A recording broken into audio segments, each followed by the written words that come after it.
start calling. SNX radio is live tonight. Anomalies dropping to the cosmic drive. Channel a flame in medium with the light. Break it down right. It's the best passion, we lift them high. Evidence loaded, sharp in every line. Experience a heart, raw and deeply real. A truth that we seal. Unstoppable force, no one can deny. Paving the way on this cosmic beat. High strangeness rising, veil getting thin. Cases we're breaking, let the truth rush in. Never leading the way, night and day. Truth beyond disclosure, hear the people say. 2185, spiritual flow so deep. Analytical mind, patterns that we keep. Together we're the balance, heart and mind unite. Unstoppable duo, shining through the night. We're leading the way to beyond disclosure. Every night, feel the cosmic exposure. Hands up high, never back down. Unstoppable force, taking over disclosure. We're leading the way to beyond disclosure.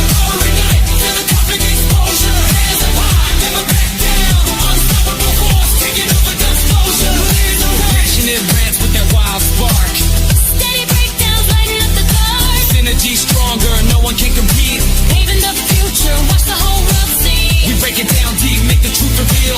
Guests spilling accounts from the front lines true. Saucers dancing silent, radar can't pursue. This ain't theory, this the raw disclosure sound. On SNX radio, we holding it down. We play UFO, beat me up. Lights in the sky, we never stop. Truth warriors unite, never gonna stop. Beat me up, beat me up. Break it down.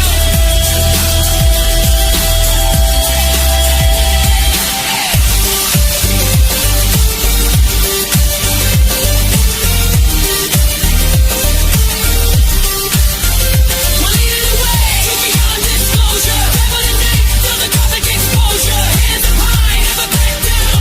Unstoppable force, taking over disclosure. Leading the way to beyond disclosure. Rebel today, feel the cosmic exposure. Hands up high, never back down. Unstoppable force, taking over disclosure. Leading the way.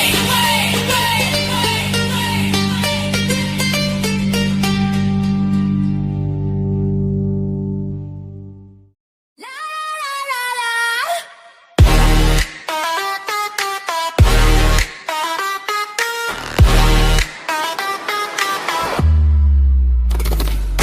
Coley Ufo, beam me up. Miya Starfire, light it up. SNX on the airwaves now. Truth in the static, clear somehow. I've been a seeker since day one, with a pocket full of doubt and a red sun. Coley Weber, voice so clear. Miya Starfire, bring that near. Unite the ones who feel too deep. Wake that fire, raise it up from sleep. Coley UFO, beam me up. Beam me up. Miya Starfire, light it up. Light it up. SNX, we rise as one. Truth dream, here we come. Coley UFO, Miya Starfire, light it up. Coley Weber, aka Coley UFO, hot supreme when the questions flow. Experiencer with a steady hand, pointing souls to the promised land. Miya Starfire, healer in flame. Master energy, calling your name. Impact glow in the midnight air. Take that journey if you dare. Coley Weber, vision clear. SNX uniting year by year. Miya Starfire, spark and guide. Open the door and step inside. Coley UFO, beam me up. Beam me up. Miya Starfire, light it up. Light it up. SNX, we rise as one. Truth dream, here we come. Miya Starfire, light it up. Beyond disclosure, we keep it real. Heart to heart, that's the deal. Seekers gather, names in flight. One true path in the neon night.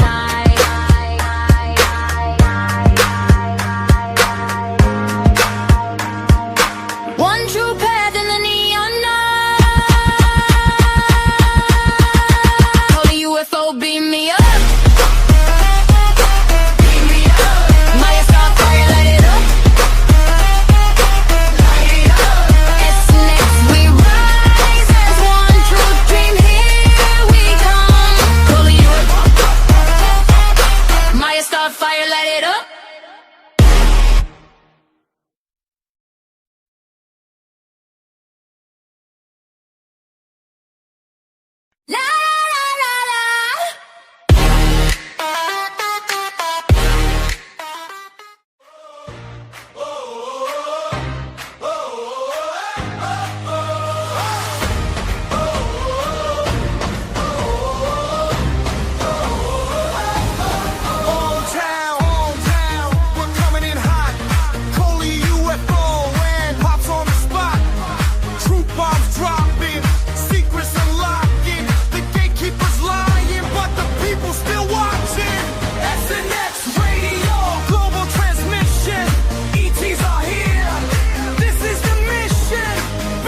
lights in the sky.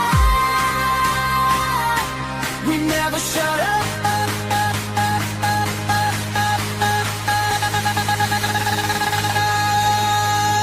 Pops in the seats, seen the strangest scenes. Grays in the room, interdimensional dreams. We connect the dots from the witnesses bold to the pilots who saw what the systems can't hold. No tin for you required, just open your mind. The data is dropping, leaving denial behind. From Iscariot's a fire to the hard whistle blows. We keep it authentic, no filters, no shows. Coley and Pops, the duo unchained. Our town hall, we're breaking the chain. They can't deny it, but the sightings keep rising. They can hide it, but the contact keeps surmising. To the truth, to the proof. Now drop it.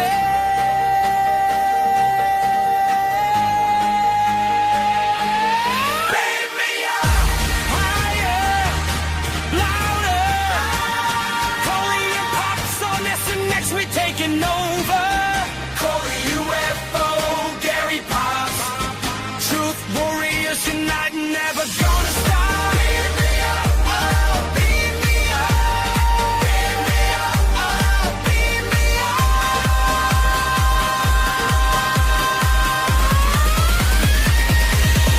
Down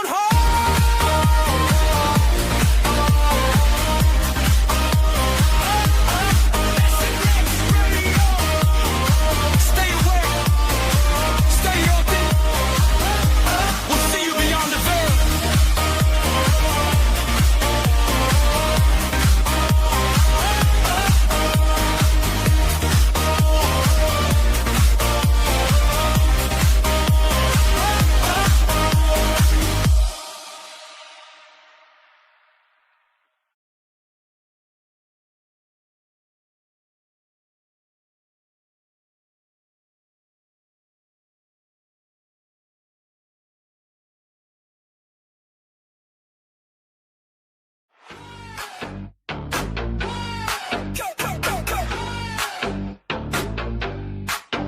Coley UFO on SNX radio.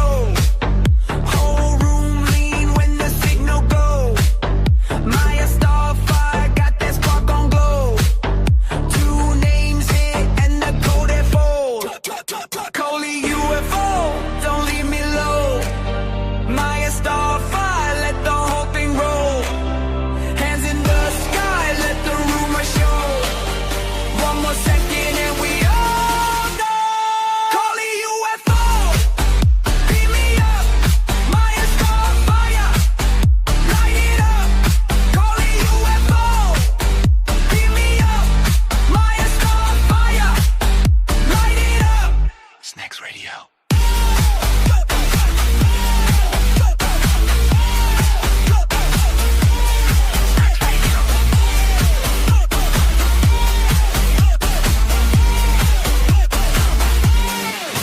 Late night talk and the static crack.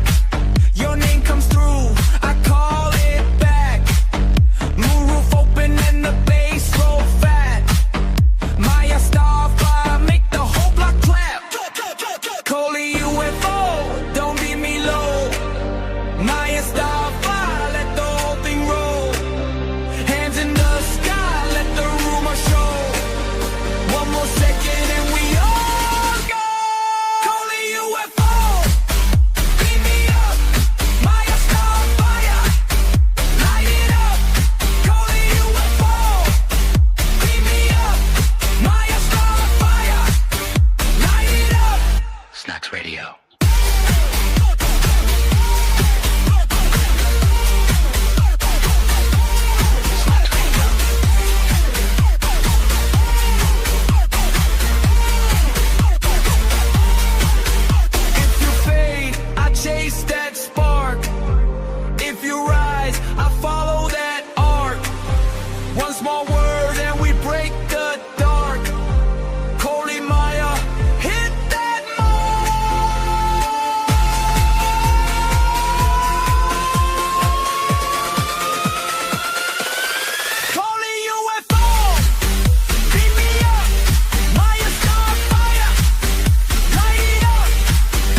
All right. Hello and welcome back to another episode of SNX Radio. I'm Coley, also known as Coley UFO, and you'll notice that I am in the process of moving and my background's not the same. So I do apologize for that in advance. And we've been booking it, and we think we're finally about done. So it's exciting tonight. We have with us, as we do on the second Monday and fourth Monday of the month, 8 p.m. Central Standard Time, we have Gary Pop Sr. with the Pop's Cryptid panel. We got an awesome audience, and always we have Miss Miya Starfire with us as well. So how's everybody doing tonight? I know I'm running just by the seat of my pants, but everybody doing good tonight? Miya? Pretty good. Gary? Pretty good. No major disasters or tragedies? No, thank God. That was yesterday. But then it's a victory for the day. But yeah, it's, gosh, you just get thrown out of your element. I tell you, it just kind of turns your world upside down sometimes. But hopefully everybody tonight is here having a great time. And I know, Pops, if you're not feeling well or whatever, just definitely, but we can go ahead and just, should we start with chat and say hello? I feel so different with like moving. I just feel like I'm kind of out of my element. So I apologize if I'm acting a little off, because I kind of feel like my whole world is gone. But yeah, we'll start and say hello to everybody that's here. We got Pancho, who I did not know is Misanthropic American. It took me a long time. Finally somebody told me, but we got Jane from how do I say? Gary, how do you say it? Tiro. Jeez, Luis. If you didn't hear that, then you obviously hard of hearing. Judy Wheeler, it's great to see you. We have Werewolf. Werewolf is going to be coming on. He reached out on Facebook, so it's great to see you. Area 51, always. Blackie. If you guys have not gone over to the Oddcast podcast, definitely do so and give them a like and follow. They're definitely worth it. Moon at Noon, it's great to see you, Moon. As always, thank you for all you do. And Amy, Miss Amy, it's great to see you. Look at everybody's here. It's so nice to see everybody. BFF. Yeah, Martha will be on tomorrow when we're doing Pop's panel. Or not Pop's panel, excuse me. The Town Hall. Yeah, yes, we get that loud. Clear. How about you, Miya? Do you have anybody on? I see Diane Boss here, Philip Mile, Roger Holler, Bigfoot Dwarf, Standing Stones, Midwest Night Watchers, Area 51. Carl Sup. And then I got the daddy. We got Wendell, Bigfoot 911. I have Martha. That's who will be on tomorrow. Cindy's BFF. Kurt W75 is in the house. Great to see you, Kurt. Let's see here. It's awesome to see everybody. Let the chat going. I just don't want to miss anyone. I see Jean must be in here. I didn't see her yet, but Catherine, great to see you. Did I miss anybody? You have anybody? We got two. Is it Amy's, or did Amy change her pic? Oh, she changed her picture. Eloria is in the house. Oh, Lori will be on. Yes, great to see you. No, Eloria. Yes, Kurt. she will. Kurt W's in the house. Eloria is in the house. Y'all said Judy Wheeler. You said Philip Miller. I think that just about got them all. Steamboat, I see. Yeah, Steamboat X. We got Marcy. And I think that, if we missed you, we're going to go ahead and catch up with you after. But yes, definitely, it's great to see everybody tonight. And we'll go ahead and get into it. I see Rob, Ray. It's great to see you. Do you want to introduce who you got tonight? Oh, go ahead. Walter's in the house. Tonight we got the Sisters of the Moon. Nearly everybody, hi Mike, MC, nearly everybody knows the Sisters of the Moon. Well, we've got two of them. We don't have them all three. We've got Debbie Porch, and we've got Barbara in the house with us. Now, Lori and Cindy are still on the road going to Cindy's house, so they're in the truck driving, but they are with us tonight, so they're having to share the phone and the camera. So we'll pull them up, and then we'll bring on Debbie and Barbara. Keeping my foot on the brake till you say it's up. Sandy, you worry about driving. Don't worry about the show. This ought to be fun. What are you up to? I didn't know you guys were on a road How's my trip. hair? Does it look all right? It looks beautiful. Yeah. And for everybody in the chat, if you didn't know it, Cindy's a nut. So's Lori. Cindy, they're both amazing. Oh my gosh. Yeah. Yeah, All right. I'll take that. I'm gonna let Debbie and Barbara introduce themselves and tell you who and what they are. Y'all go after it. Go for it, Barbara. Okay, well, my name is Barbara Law. I'm originally a Georgia girl, but I've lived in Texas for the last 35 years with my husband. I live in Northeast Texas. And I have been interested in Bigfoot for a long time. But in 2005, I bought a farm in Northeast Texas, and I had activity on my property the whole 17 years that I lived there. I just had lots of amazing things that happened to me there. And finally, after just kind of not knowing where to go and what else to do, because I was playing with them on my own at my home, and I kept a journal really good back then. I don't do it anymore. I'm lazy. But I was looking for someone that I could join up with, and we could go out and discover things together. I wanted to get out in the field. I knew what it was like to have it happening at home, but I wanted to go out in the field and experience that. So Sandy, who is our third member, is actually my baby sister. And Debbie is we adopted her. We love her. She's like our sister. And I met her at the beginning of 2016 at a research gatherer. And there was 5 of us originally, and we decided that we wanted to have an all-female group to go out and research and find out things. And it was totally just for our benefit. See you guys. We weren't looking to have any kind of notoriety and bring attention to ourselves whatsoever. It just happened. But we're always glad to share our experiences, because someone else may be experiencing the same things that we've come across, and they're wondering in their head, could that be Bigfoot? And most of the time, it most possibly can be. So we like to share our story, and we're not witches, just to throw that out there.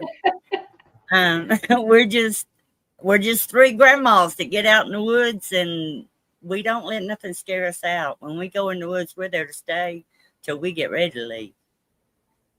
And we have a ball.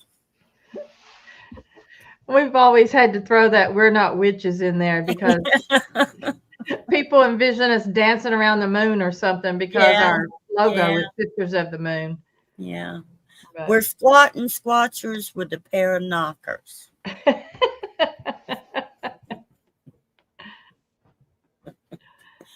That's what we are. I've got that sticker too, and I just love it. All right, Debbie, tell us about you and Mr. Larry. He ought to come on and say hi himself. Oh, he ran back there to the bedroom and took the dog back there, so they're going to watch TV. He's trying to stay out of sight. But no, I'm Debbie Porch, and I am from Texas also, but I'm currently living in Tennessee with Mr. Larry Porch, and we'll be moving back to Texas hopefully by the end of the year, though. Keeping my fingers crossed. But Barbara's excited. I'm excited too, Barbara. But I kind of grew up with Bigfoot, I suppose. They were on our property when I was a kid. We just didn't know what they were. We had never heard the term Bigfoot before, but we had the Falk monster, as we called it, in Falk, Arkansas. And of course, we only thought there was one of those. And we were far enough away, 30 minutes or so away from Falk, that we weren't going to have anything like that happen. But lo and behold, it's more than one. And that's what started my I don't know what I should call it, my habit, I guess. Our calling. Our calling, yeah. Well, but it started my fascination with the subject when I started, when the internet came out and everybody got computers, then you could start looking stuff up. And that's when you realize that, oh my gosh, there's more than just one or two. They're all over the place. And then I got married and moved to Longview, and now I'm in Tennessee, but I've been fascinated with the subject for 40-something years now. Yeah. And I love going out with Barbara and Sandy, who are really sisters. I'm just their adopted sister. Mm-hmm. But Well, we've already got questions being asked, but you just tell your stories the way you, or not stories, but your experiences the way you want to tell them. I've heard a lot of them. There's some doozies. So let everybody that's new hadn't heard them hear them. Well, Debbie, why don't you start out with the story from the killing fields with the chimes? with the chimes, Mm-hmm. well, early on in our little group, when we first started the group, we were going up into Oklahoma a lot, and it was mainly more southern, kind of southeast Oklahoma. And we had gone out just looking for an area to camp. We had the girls. There was a few of us girls, but at the time it was just me and this one other girl that was with us. We've kind of went separate ways, and people have moved off and stuff that we've had in our group before. But it was just me and her, and we were walking around out by one of the lakes in Oklahoma and trying to find a decent place to camp and set up camp. So we would pull into one area and say, no, this don't look like what we're wanting, go to another area. And as we were driving through this one area, I said, hold on a second, that looks like bones out there. And so we backed up and pulled back around and got out and started looking. And sure enough, there were some bones. And it was fall at that time, so there was a lot of leaves scattered all over the ground. And anyway, we walked around kicking leaves around, and we kept coming up on more and more and more and more bones. And they were everywhere, and they were mainly deer bones. And so we thought, well, maybe it's hunters, that have come out here and been hunting the deer, but they're not going to leave some of this that was out there. And so we decided that this looked like a good area to camp where all these bones were at. And we camped that night and had a lot of stuff happening, a lot of activity. And over the several months that followed, we continued to go back out there, and Barbara and some of the other girls would come visit us and camp out there. And there was always lots of activities. And anyway, that became one of our primary locations for quite a while. And Barbara, do you have anything to add about the killing field? Well, we didn't actually camp in the killing field. We were camped probably about a quarter mile away.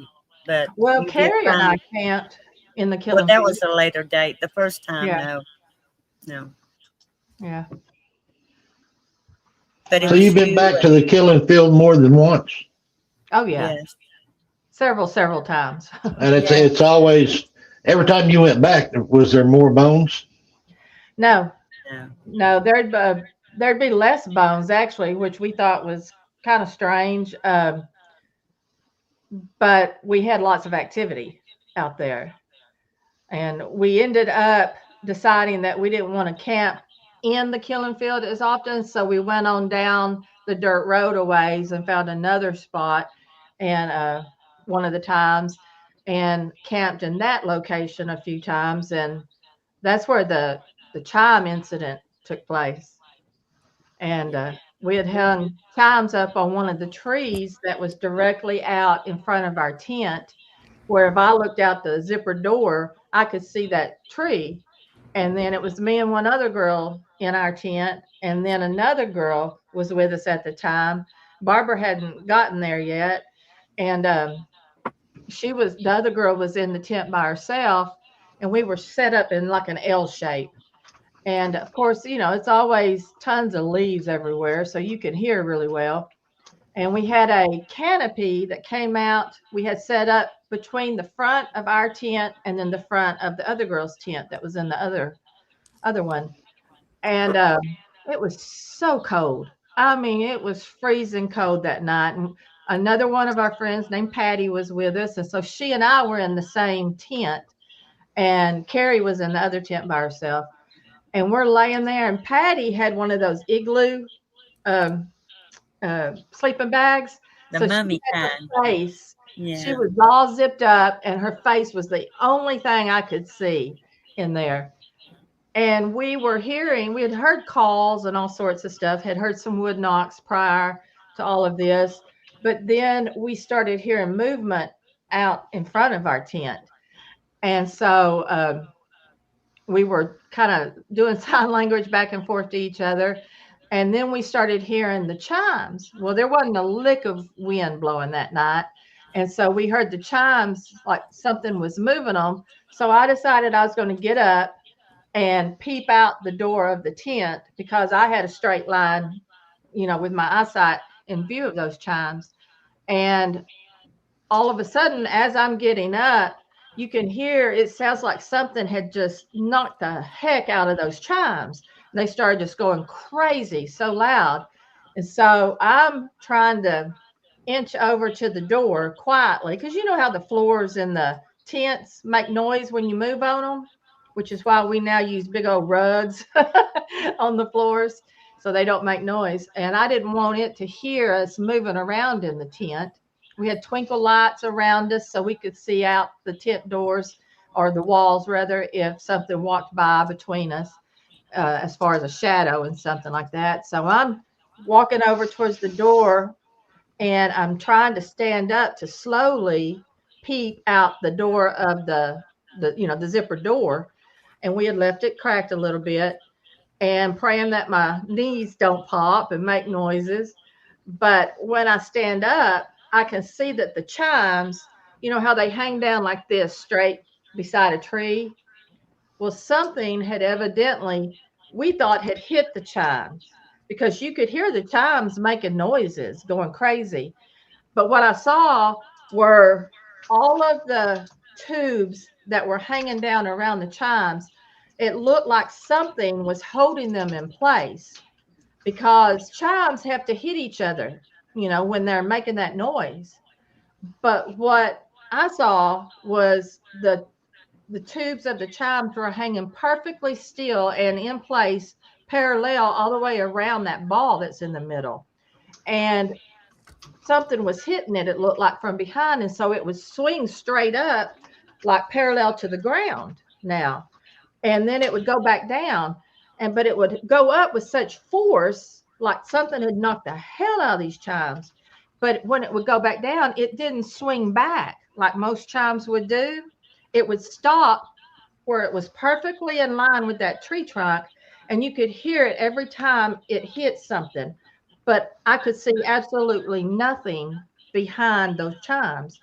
And so Carrie is like whispering to me in the tent, going like, "What is that? What is that?" And I was doing this with my fingers like that, because that's exactly how those chimes looked. And, you know, normally they'd be doing like this, but they weren't. They'd go straight up. And whenever they went straight up, parallel to the ground, the chime should have fallen down around that ball, but it didn't. They stayed perfectly parallel to the ground. And I was just dumbfounded. I couldn't understand what I was looking at. She didn't get up. She was really zippered up in that little bag. But I was just flabbergasted by what we were witnessing. It didn't make a lick of sense at all. And to this day, I haven't experienced anything else like that. But we had just tons of stuff happen like that over the course of the next several months because, of course, you know, Barbara, we told Barbara, and then Barbara was coming out, and her sister Sandy, who's also a sister of the moon, but she lives in Georgia. She came down one time, and we all camped out there, and that continued to be a really active place for quite a while. And then we decided to move around some, and I'll let Barbara tell more of the stories. Well, another interesting thing that had happened that same trip. Well, no, it was the trip when I came back. Debbie and I were up there at the campsite. We were waiting on the other girls to show up, and we were trying to build a fire. And the trip they had been on before I showed up, they had hung up glow necklaces. We used to put glow necklaces and hang them along the tree line so we could see if anything passed in front of them. Well, they had put out like 14 of them, I'm going to say. That I might not be precise. And at the end of the trip, they went out to collect these glow necklaces, and they could only find 9 of them. And they looked really hard. They knew where they had put them out. We try to keep track with that so we can clean up after ourselves. But 5 of them were missing. And when I came back the next week, Debbie and I we're trying to scrounge up wood. They got one of the other girls is bringing wood, and we haven't got anything but an old pallet that's in the campsite, and it's leaned up against a tree. So I grabbed the pallet. I'm going to pull it out and start pulling it apart, throwing the fire. And when I pull out that pallet, those 5 glow necklaces came rolling out into the camp. Yeah. Something That had was gathered up those 5, and they were just right next to each other in a little row, but they were upright against the tree with that pallet in front of them. Mm-hmm. And they just literally rolled out because it went down a little hill right there and just rode out.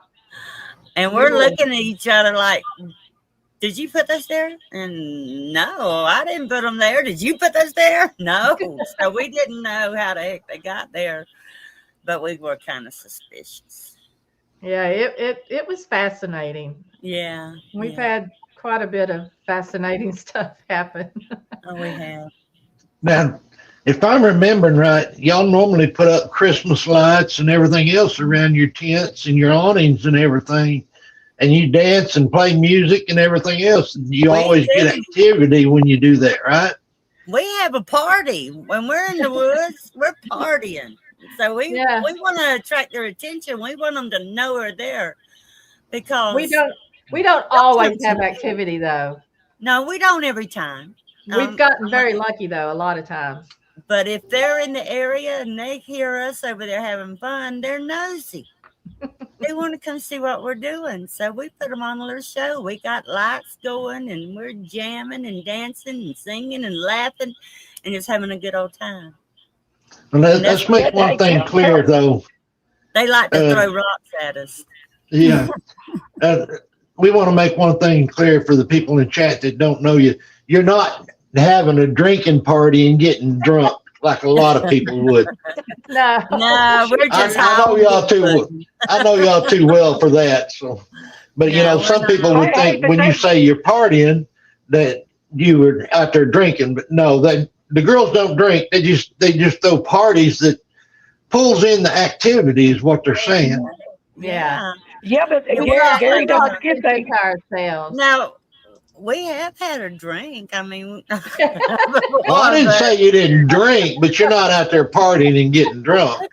My niece went out. Not having a kegger. My sister took her out, and she got so scared she drank a whole bottle of Fireball. She had never been with us before. She's like, I gotta get drunk for this shit. Yeah.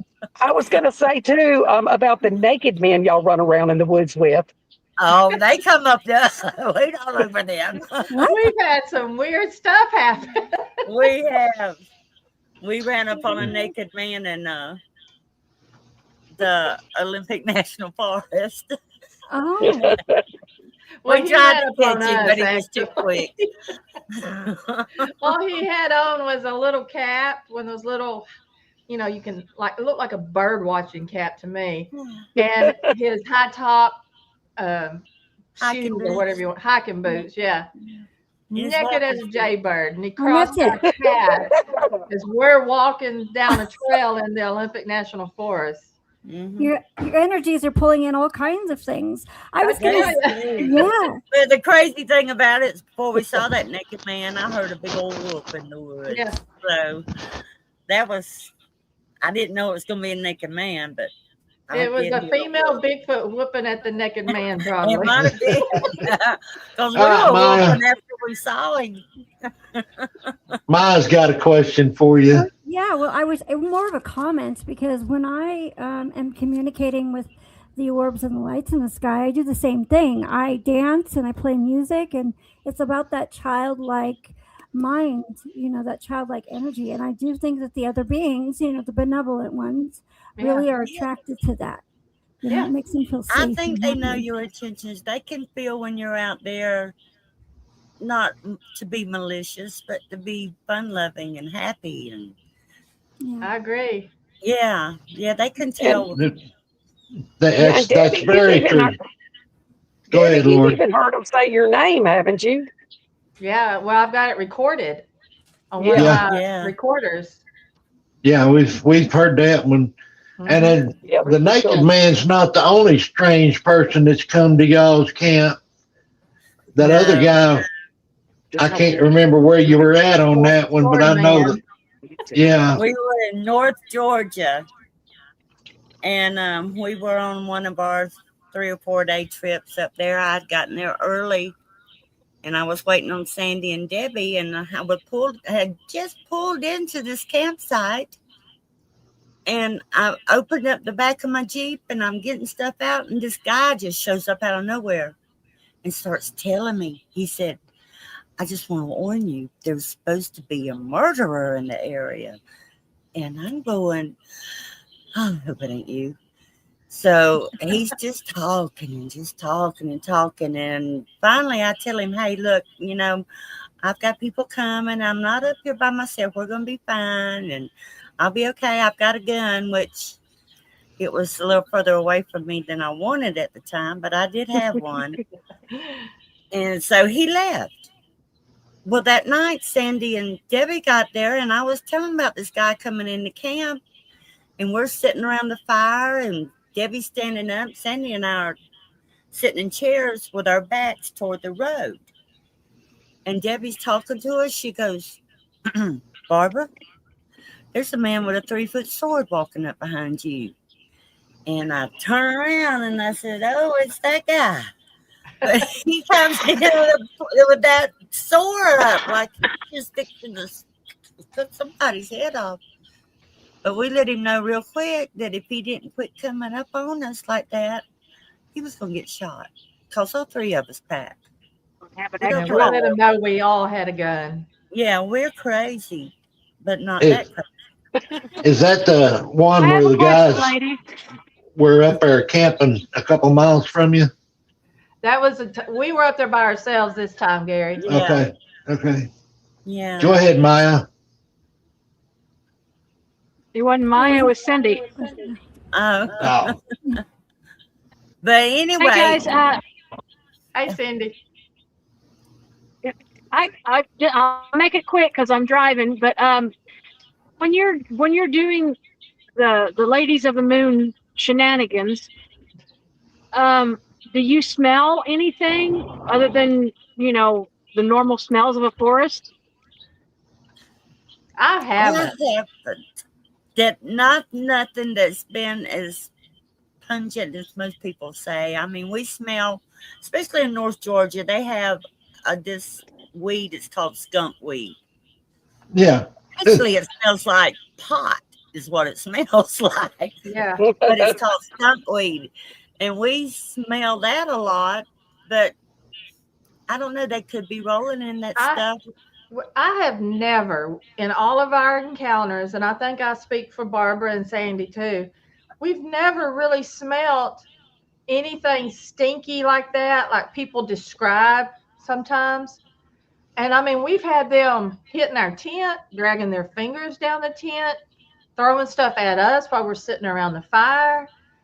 And we've never, ever smelt anything like that other than like what Barbara just described that one time. Yeah. But we've never smelled it. Yeah. And I mean, they've been right outside our tent even because we've seen their shadows walking and then they go down the side of us and come up behind us. And we didn't smell anything then. That was in Georgia when they did that.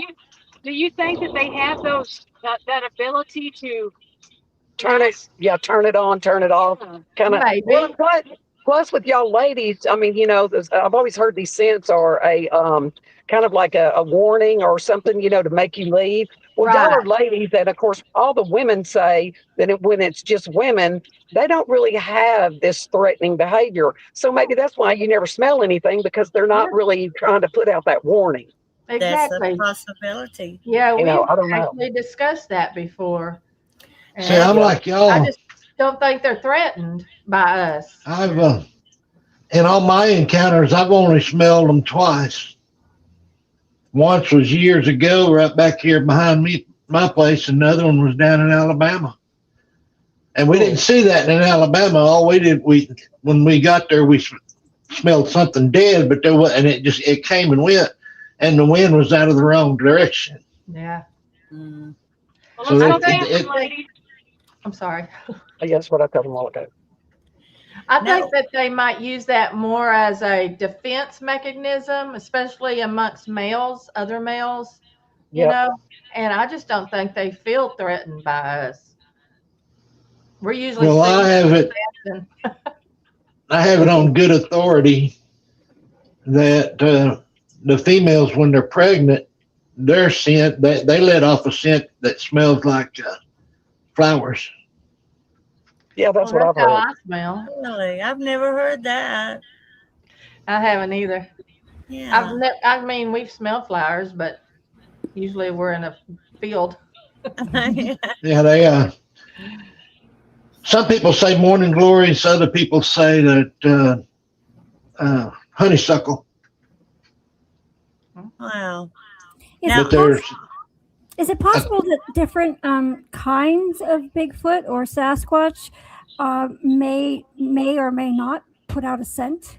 And maybe it's not a defense, but it's just maybe what they're in, what they travel in, the kind of species. It could be their environment. I don't know. Yeah.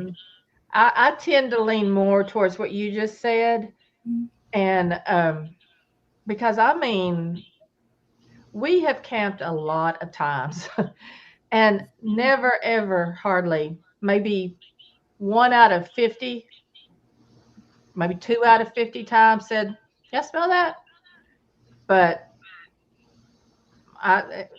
we normally don't smell anything like that. No. Yeah, it's a smell that you'll never forget. It's if it's the one that most people claim they smell. Like I said, the first one that I smelled just smelled like an animal smell, like it was a deer coming up on me, but I know it wasn't a deer. It was right next to me, and there was no deer that close to me. I can't say I've ever noticed the smell. The second one was something that, like I said, it smelled dead. Ugh. I've heard that. That's a horrible smell. I'm really glad I've never smelled that. Yeah. Well, y'all never really had any aggressive behavior either, though, have y'all? Well, no, not really. We've been bluff charged. Yeah, and we've had actually the last trip I went on with Debbie, and then last September when I went to Georgia and met Sandy, both of those trips, and it was the first time, it was first for us, we heard a growl. And we've never been growled at before. Yeah, we've never truly felt scared or threatened when we've been having activity. We've had them, like I said, throw rocks, hit our tent, drag their fingers along the roof of the tent, or what looked like a finger. It could have been a stick. I don't really know. We have them come up and they sound like cows mooing at us. Yeah, we've got it sounds like cows, but we're up on the side of a mountain. Donkeys, yeah. Sandy, if you're both are going to come on, one of you is going to have to mute your phone. Yeah, she just did. Okay. Hers is connected to the truck, so it was coming over the speakers, and she immediately turned it back off. Yeah, one of you will have to mute or it'll echo. But you can both come on. One of you is going to have to mute. Y'all can Yeah, scoot over there side by side. Well, we just got to the fireworks stand and she had to get out and talk to them about this trailer that we've got hooked up. So we just now got here. Okay. Sorry to interrupt. I was just telling them that they're going to have to do that. Oh, that's okay. Thank you. Appreciate it. Now, Debbie, y'all have told so many stories that I get them mixed up. What happened to when y'all had the guys?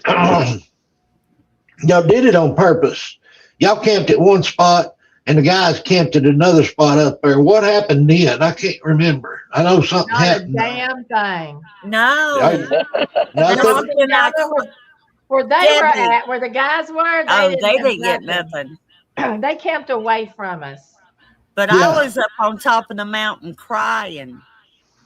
We tried something new. We're always upbeat when we go in the woods. And Sandy has suggested, why don't we try being sad? See what happens. So I did. I just busted out, boo-hooing and crying and snotting and sniffling and crying and hollering. And She needs an Oscar. oh, man, I was good. But anyway, I probably cried 10 or 15 minutes. I had a good cry. And I was wait. This is Barbara. I'm so sad.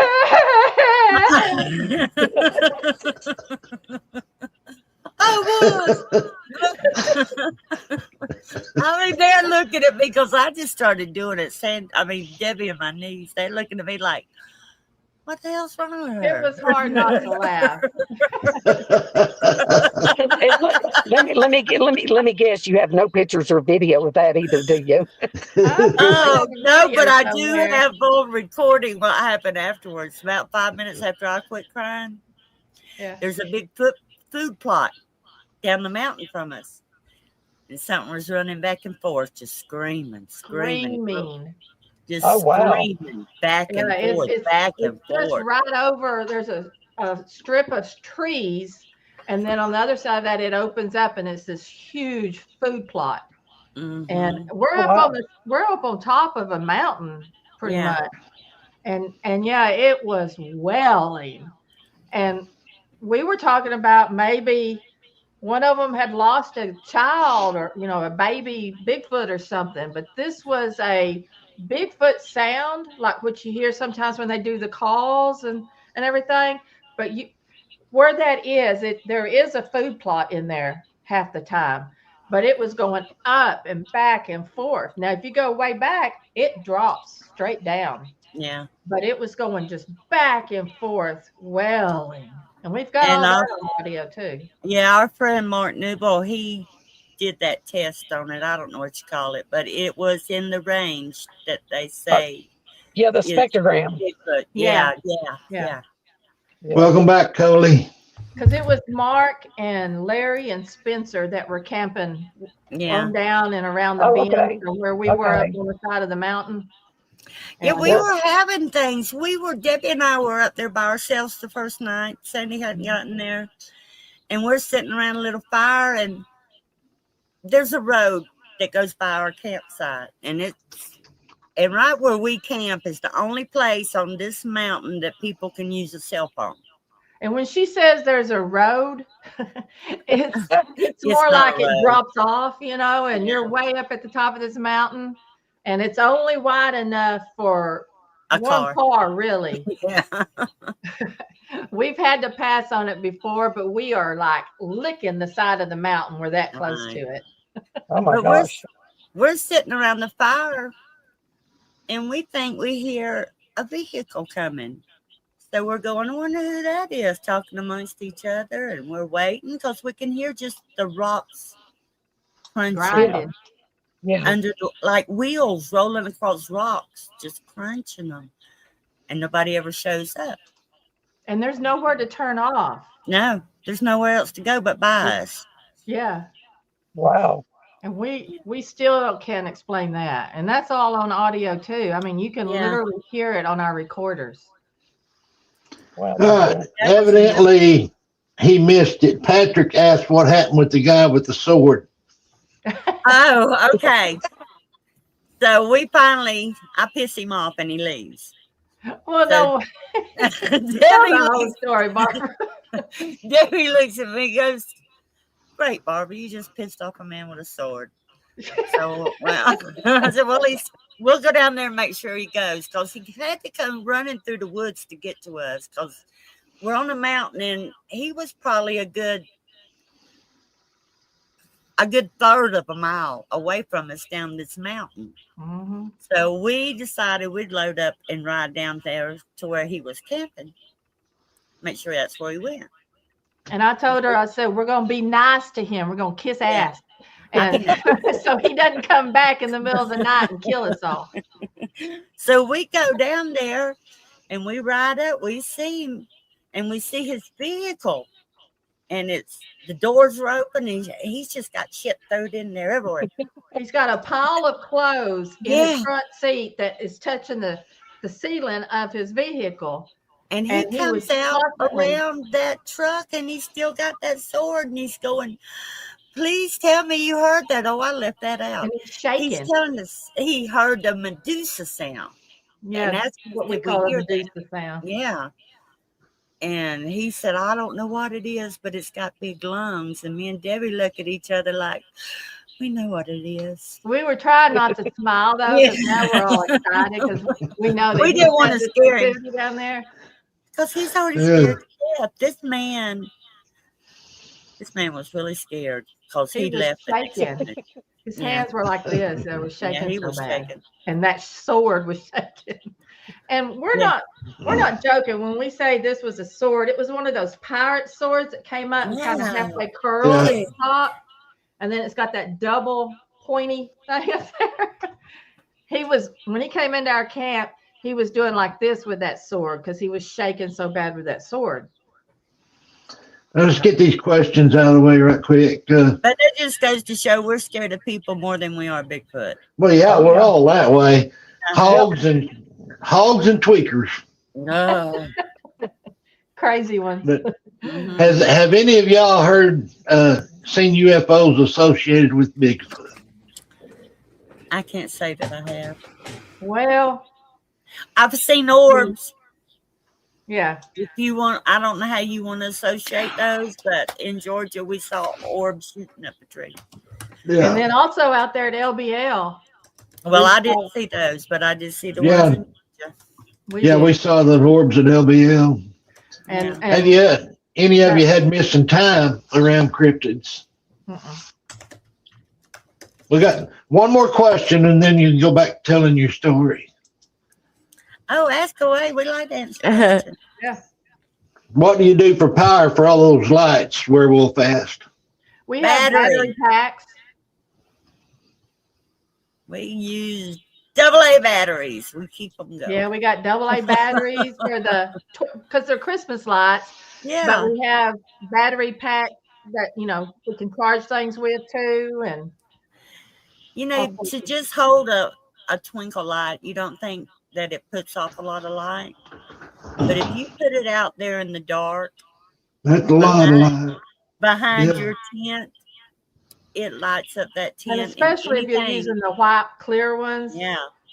If anything walks between you and those lights, you got a perfect silhouette. And we have seen them pass through there and come same way with the glow sticks. You wouldn't think they'd put out any light, but they do.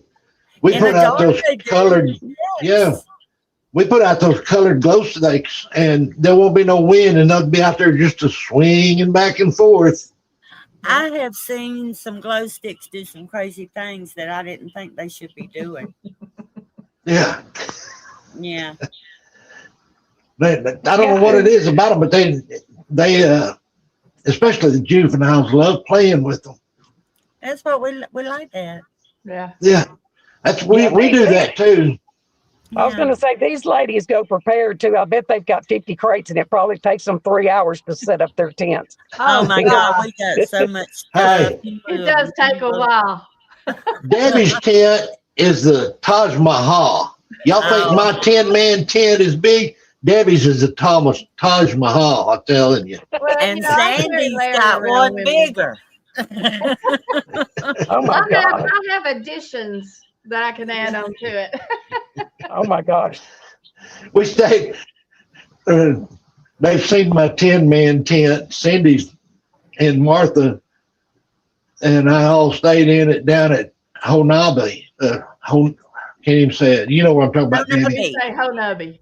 Yeah. Well, last year at the festival, we stayed in my 10-man, so they know what I'm talking about how big my tent is, and yours is twice as big as mine.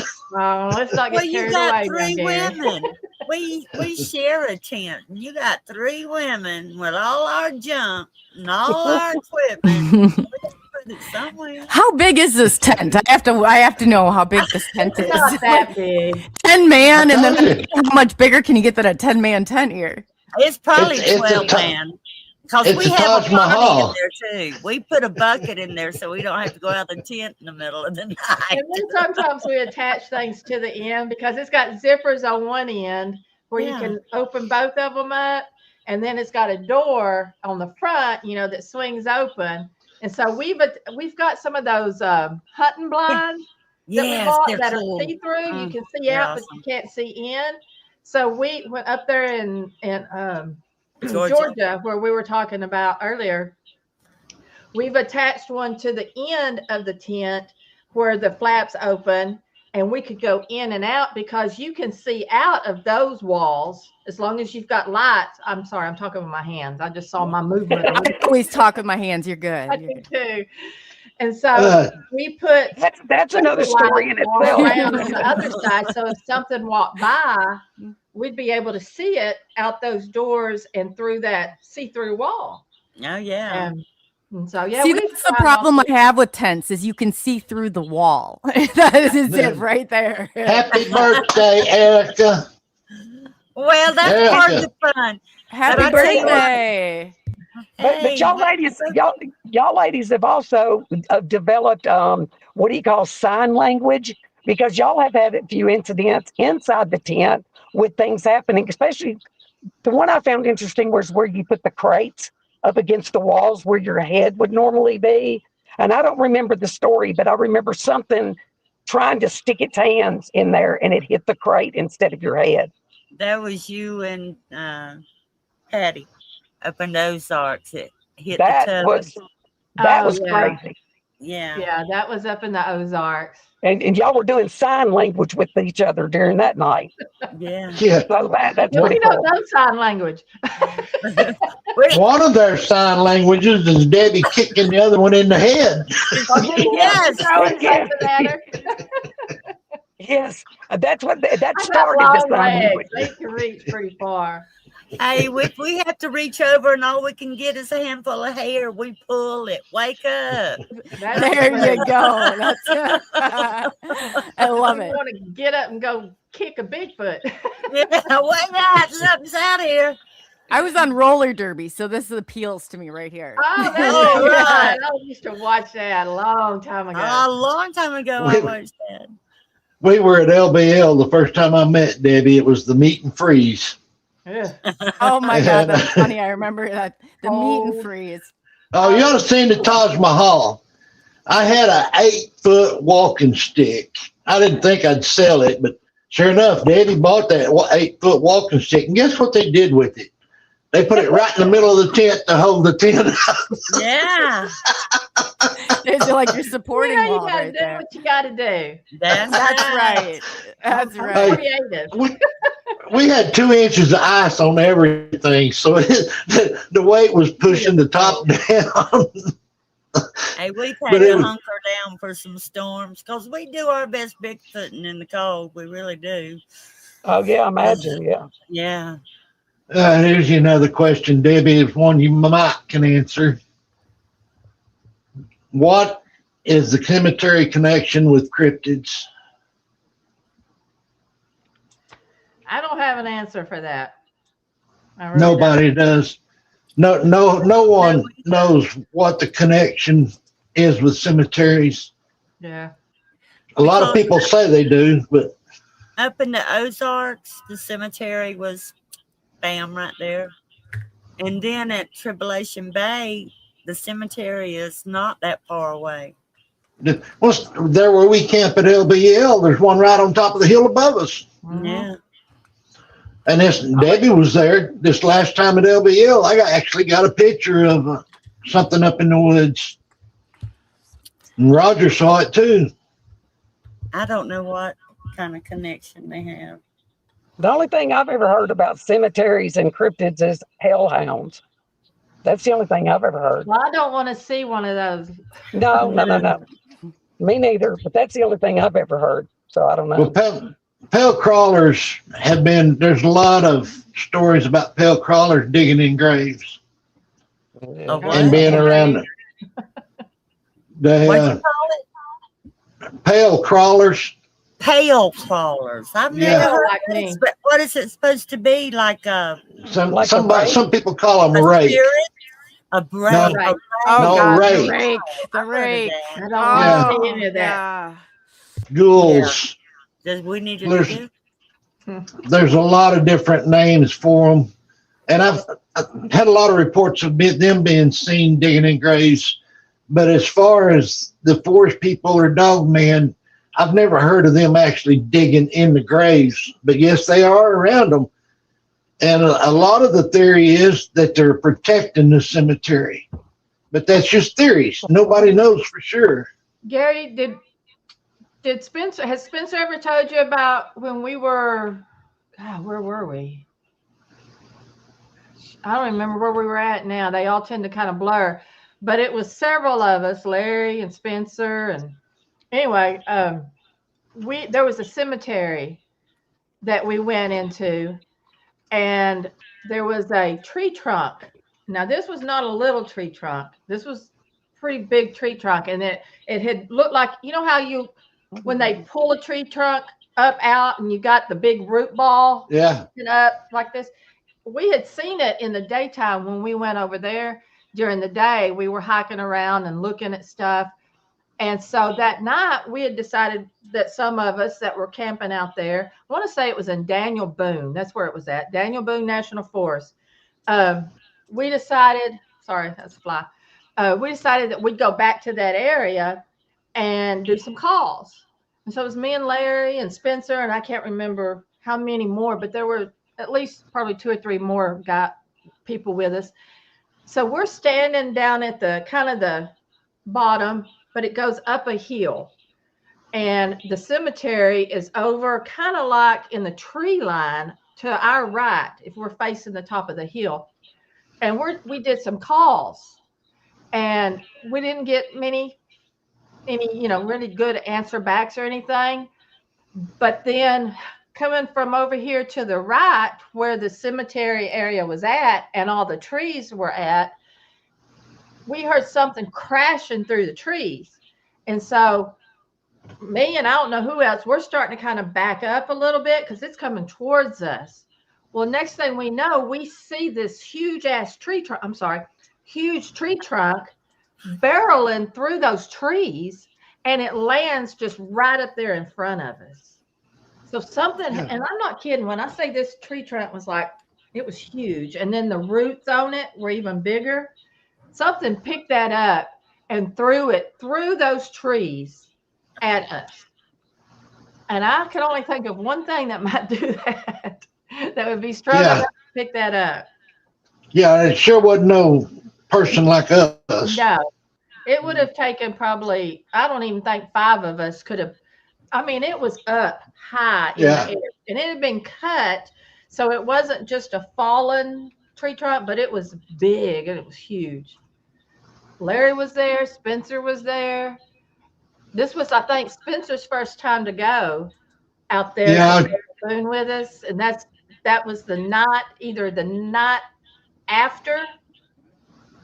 No, it was the night before he had to leave. Because I know you've heard the story where we took him up on the mountain. Yeah. Trees kept getting knocked down all around us. So we went up on the mountain, and we were going to, me and him and Larry, and we had our sleeping bags, and we were going to sleep up there on the mountain. And this was his very first time to go Bigfooting. Don't tell him I told you this, but Oh, do tell. Right. but he was he was excited, but I can't say he was enjoying it all as much as we Yeah. were. Yeah, I heard him talk about it. You know, He actually, good to Debbie, go. he actually admitted he was scared at the start. Yeah, he was because Everybody every time is. we would hear a tree crash down in camp, here we are up higher, you know, up on this hillside. Yeah. We would hear the tree go down where the other people were down there that were with us, but they were down there. And me and Larry would just kind of giggle because we know what's doing it, or we assume what's doing it. And he just sit up there and he goes, "Y'all ain't right." But he Well, just down. everybody's scared when they first start Bigfooting. It's just natural. Yeah, I he's know, an old scared dog to now. death. I just thought one was gonna jump out behind every tree and grab me and take me away. But now, Thank you, Amy. for us Thank it's you, an Amy. adrenaline rush. Yeah. Yeah. Well, we had a question here. PW asked, do you think the zapping is infrasound or something else? Have you been zapped? Either one of you been zapped? I think I have. I She really was do. born In my zapped. home. I was at home sitting at my desk, and just like you and I are talking, and in the next second I picked myself up off the floor. Because they would come up to my bedroom window. They'd stand outside my bedroom window and coo at me. Yeah. They last week everybody got to see me get zapped sitting right here live on the show. Wow. Really? Yeah. There's a stranger Bigfoot come up. And I said he's out there. I felt him and I knew he was out there. And I knew it was a stranger because my clan's down south right now.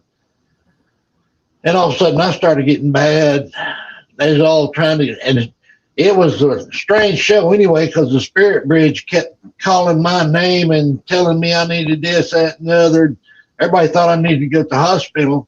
Yes. But my dog man come up and run it off and started healing me, so I was fine the next morning. Yeah, they got to see me get zapped right here. I'm going to send myself a note to never come to your house, Gary. That was a stranger. Yeah, he said dog man. Yeah. And I've got it. Yeah, I got both here. That's what he said. It was love making Gary. a different noise. I've heard this spirit. It's been on before with this Amy Murphy that comes on, and we had never heard anything like that before ever. What does it sound like? Can you mimic it? You know what? If you go back on the video, I know it's not, but I wouldn't do it justice. You can hear it on there, and we've actually had it on, so you can go back to even previous episodes and see like what it sounded like, or when it was there before. It definitely was different. Both her and I were Is like, it a howl? What is it? No, the big man was trying to talk and tell me what was going on the real deep, slow talking when you hear that. But there was sounds on there that was not my big man, and we didn't know what it was. But it was an intense night, I can tell you that. Well, we don't know actually what all has been around us in the dark. We have no clue. And going back to the night of my crying, because the Bigfoot up there, they have seen us so much. Yeah. This is in Georgia. I've often wondered if they thought something happened to me and it worried them. Yeah. You respect them and they respect you and they like y'all. So they were worried that something was wrong with you and they were crying about it too. Thank you, Moon. I think, a lot of people are really, really scared of Bigfoot. And I'm not scared. I'm cautious, Yeah.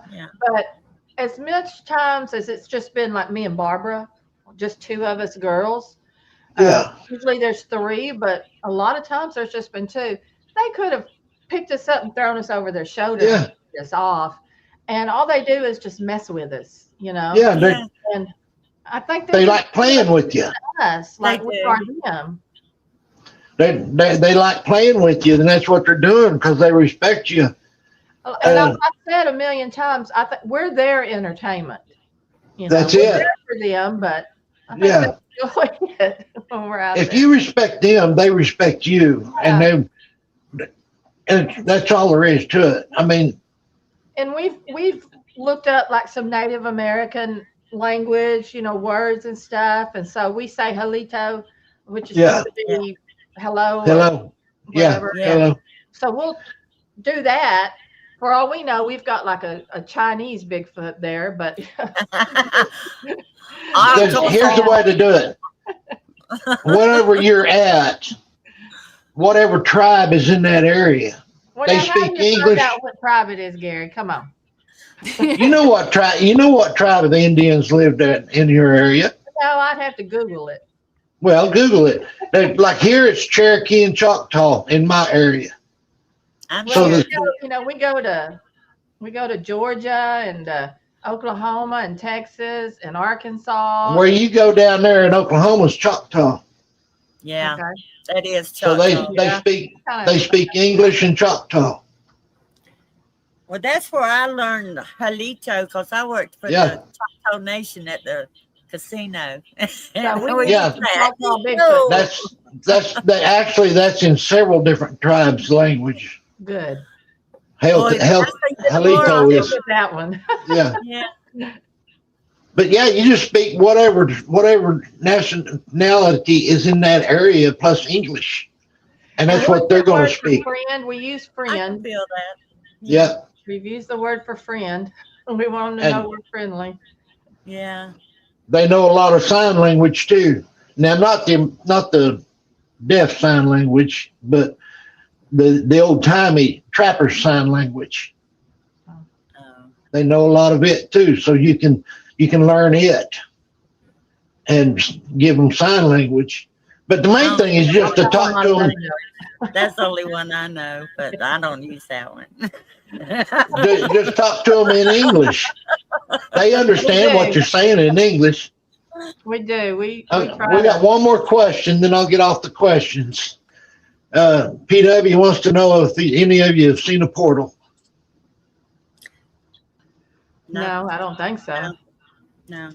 We saw something in the sky one time. That was weird. It took me all these years. I mean, I've been interested since I was a little girl.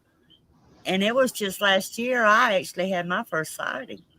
So it took me all these years to actually have a sighting. Yeah. Even though I had all this activity around me. Well, that's the way with a lot of people. You might have activity and never actually see one. Right. When you are, the way I look at it, some people don't look at it this way. But the way I look at it, if you do get to see one, you're blessed. Yeah. Yeah. They like you and they want you to see them.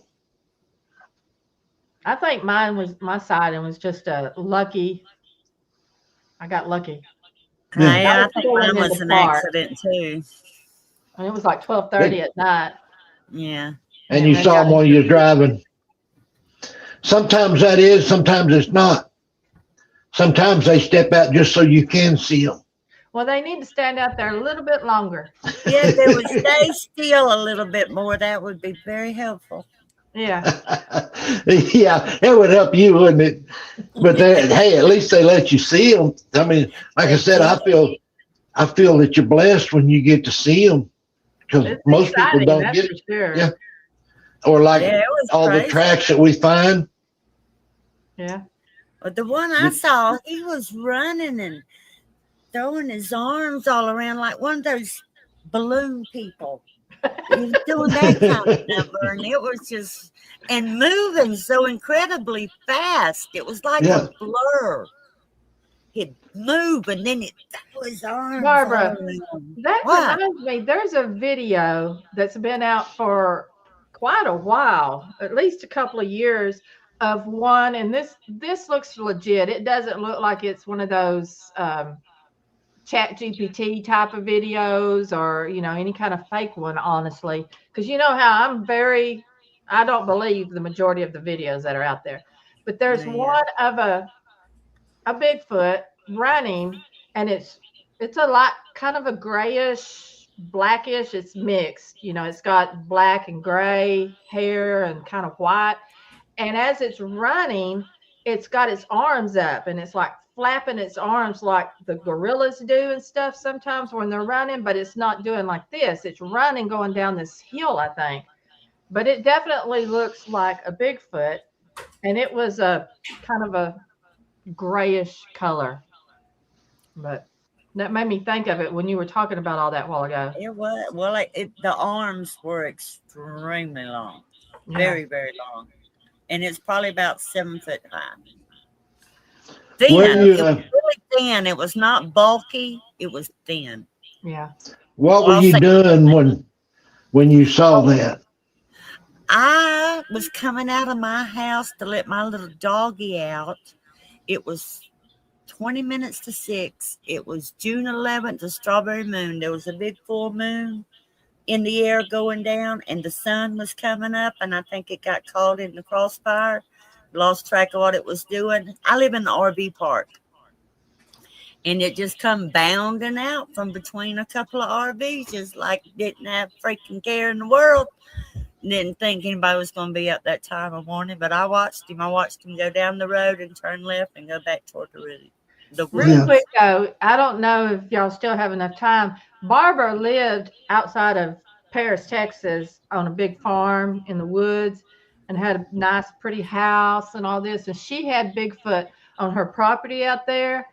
And tell them about the deer legs and all that stuff that was thrown up on the roof. They used to bring me gifts so much. Headless rabbits. They would bring me headless rabbits and leave them in the yard. I've had them bring me chickens. And one time, I had a deer leg thrown up on the back of my house. And where'd that thing come from? How the heck did a deer leg? It's like the forearm. It wasn't much, just a little bit in the hoof.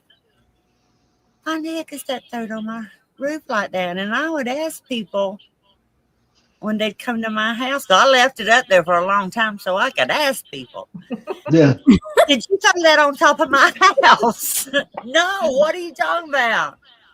But so she I think that was leave gifts out in the backyard too for them and all sorts of stuff. Yeah, if they respect you, they're going to bring you gifts. Yeah, they do. The biggest gift I've got. Coo in her window. Yeah. She'll leave it cracked, or she used to leave it cracked, and they'd be cooing outside her window like she was singing inside. My son had 2 TVs on the table. Oh, yeah. He'd always sleep with that stinking window open. And one night I heard this terrible commotion coming out of his bedroom, and I go back to sleep. It's like 2 o'clock in the morning. Go back to sleep. So the next morning when he gets up, he comes in and he said, Mama, I wasn't making that noise. He said, something reached through my window and pushed the TVs off the table. Oh my God. And they were one stacked on top of the other. So it was heavy. They were heavy. I had my back door pushed in. I had the back door pushed in so hard it tore the frame away from the door, and it popped the little chain latch. It just popped it clean out. Tell them about the little girl thing, with like you used to. Like you got your hair now. Didn't they leave you? The picture I drew. Yeah. Okay. I used to explore in my pasture. I walked my pasture. I had 30 acres, and I walked my pasture every day. And one day I took a piece of copy paper, and on one side of it, I drew me with my pigtails. And I was a stick girl with pigtails, and I had a stick dog and a stick kitty cat and a stick bunny. Well, on the back side of this paper, I draw a stick man Bigfoot with big hands and big feet, and he's got hair sticking out all everywhere. I take this paper out in my pasture by the pond, and I put it by a bush with the side with me and my pets up, and I put a stick in it. The next morning I come out there, and it's been moved from one side of the bush to the other side of the bush, and the Bigfoot side is up, and the stick's on it. That just Nobody knew I was doing this. No, nobody knew what I was doing. And I bet if you had known to look at that time, you would have found the oil off their fingers on it. Probably so, but that's where my inexperience came in. Cause yeah, that's what I'm saying. If you knew to look. Yeah, I didn't. I thought I was doing good getting them to play games with me because we played stick games. I'd put sticks out. They'd take those sticks and move them the way they wanted. Yep. That's the way they like to do, especially the juveniles. Yes. They're playing with you. Yes. They love playing with you. They do. They give me feathers, and they're not falling out of a bird because they're stuck in between two boards standing straight up. Now, how's it going to fall out of a bird and land stuck in a board? But the best gift I ever got was my cat. The baby girl, story, right? the baby girl brought me a cat for a pet. Oh, you know, I think they brought me a cat one time because I heard something out on my front porch, and I went out there, and it was this little bitty kitten, and it just looked like it had been through the devil, the mud, and wow, just his eyes were so big. This cat was scared to death, and I tried to pick it up. Boom, it was gone. They brought it to you thinking you could fix it. Oh, yeah. Roger. You see what Roger put up there? Yeah, I put it up there so you'd see it. Keep your butt, Roger. Next time I see you. Yeah, this is what Gene said. Gene's the one that told me that the baby girl's the one that brought it to me. Yeah, the cat's fixed. I don't know where she found the cat at, but it's been fixed. It's got a tattoo. Yeah. I think they like cats because one time I was sitting on the porch, my husband and I were talking. We had an old dog that loved to kill cats. I don't know why she did it, but she did. She loved to kill cats. Well, she died. And we sitting around, we're talking. Well, you know, we ain't seen a dead cat in the yard in a long time. Well, the next morning we woke up and we had a dead cat in the front yard. They brought it to you probably. No. Just don't talk about a dead husband. Because they speak English. Yeah. They speak English. They'll bring you cats. And if they do try to talk to you, you probably have to ask them to slow down because they speak too fast for us to understand it. Oh, yeah. Debbie has gibberish. Yeah. And they said my name. Yeah. They said her broke name. into 2 syllables and said, "Hey, Debbie." Yeah, I've heard that. And that's what they're saying is plain as day. But Barbara and Sandy were down. I was at the top of the hill putting out the recorders, and Barbara and Sandy were down there, and they were hollering at me. But the girls were, and we were hollering at each other, calling each other's names, and so they pick up on that. I got a question for you. Y'all go out a lot. Have you ever been out and be just a few feet apart and not being able to hear each other? Well, we're old. Yeah. Now, don't give me that, Debbie. That's the best answer yet. That's I say what a lot. No, Debbie, don't tell me that. I know how old you are, Debbie, so don't tell me that. Quiet then. Have y'all ever had them, be like 10, 15 foot apart and not be able to hear each other, yell at each other? No. We're loud, though. I haven't. Man, I'll tell you, that's a weird experience to be that close and scream at each other and not be able to hear each other. What do you Maybe think we're it in is? some You sort think of- that's a portal? Yeah. No, it's the paranormal at Brown Springs. Oh, well, that explains it. Yeah, Brown Springs. Debbie, you've been to. Yeah, we were up at the cemetery, and we couldn't hear each other screaming at each other. We couldn't hear us. We couldn't hear each other twice, and it never clicks for us up there. We hear a howl or two, but it could be another Bigfooter also up At- there. Yeah, Down we at Brown just missed Springs? a lot like that. Well, this happened actually up on at the cemetery, the Brown Springs Cemetery. We were up on top of the hill in the cemetery, and we literally could not hear each other screaming at each other. That's crazy. That's true. We had a big cat. Oh, there was a lot went on that night. I mean, a lot. The Have you spirit ever box seen was, orbs, Gary? yeah. Did they look like just regular orbs, or did they have something inside of them? Now, the one at Brown Springs, they just look like regular orbs. The ones at LBL look like regular orbs. But down in Alabama, the one that Roger recorded had something inside it. Well, I saw that one, well, two actually, out there at LBL, but this was like a few years back. Yeah.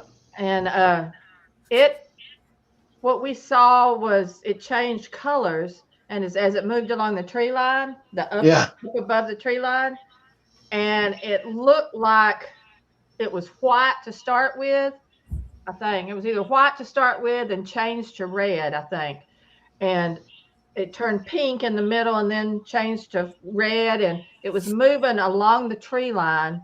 And then as it got to the end where the other trees, connected in an L shape, that orb disappeared.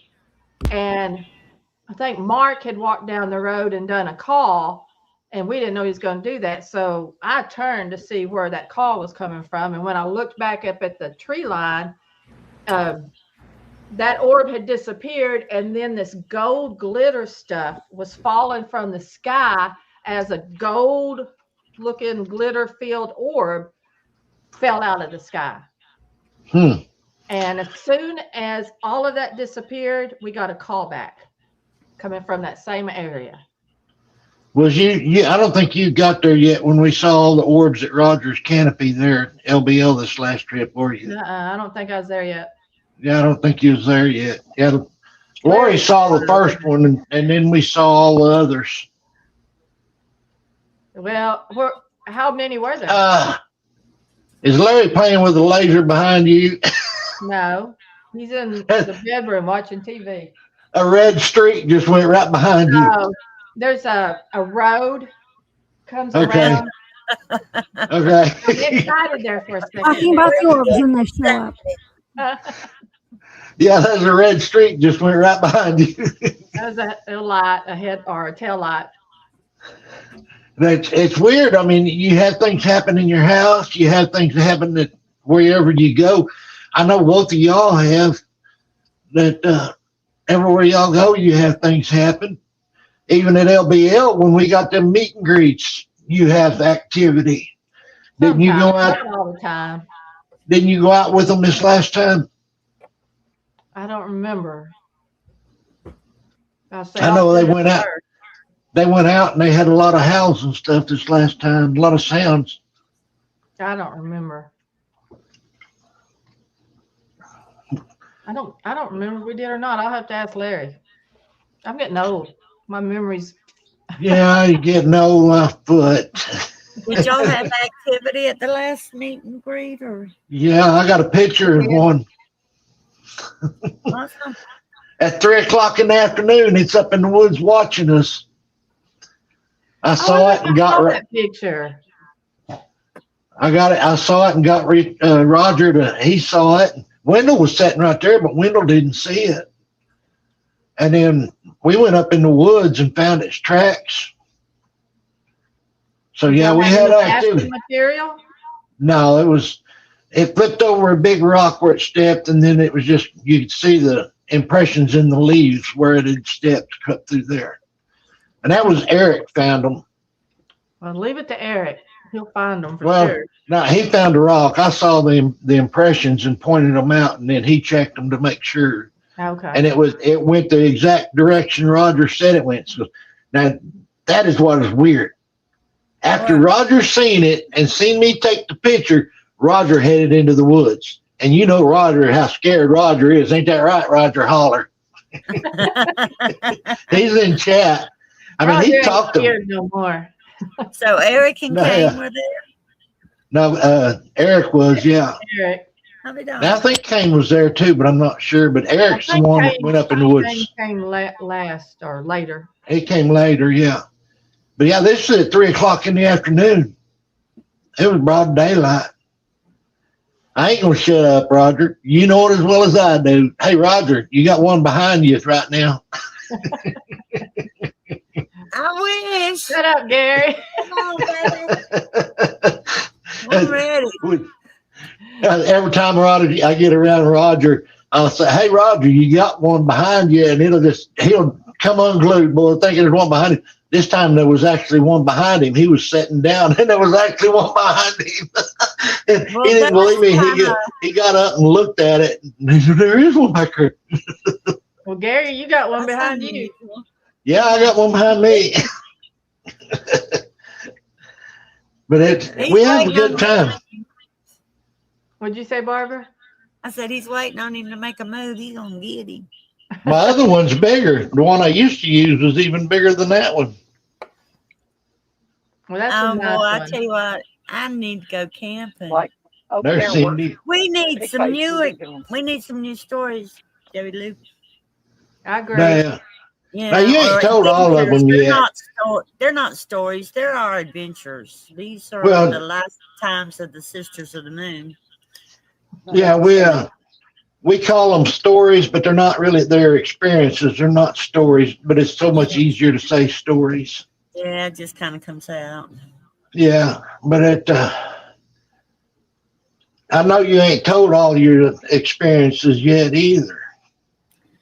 Oh God, Does we that- could be here till tomorrow night. Yeah. Well, that's all right. Our record right now is 4 hours. StreamYard cuts us off at 4 hours.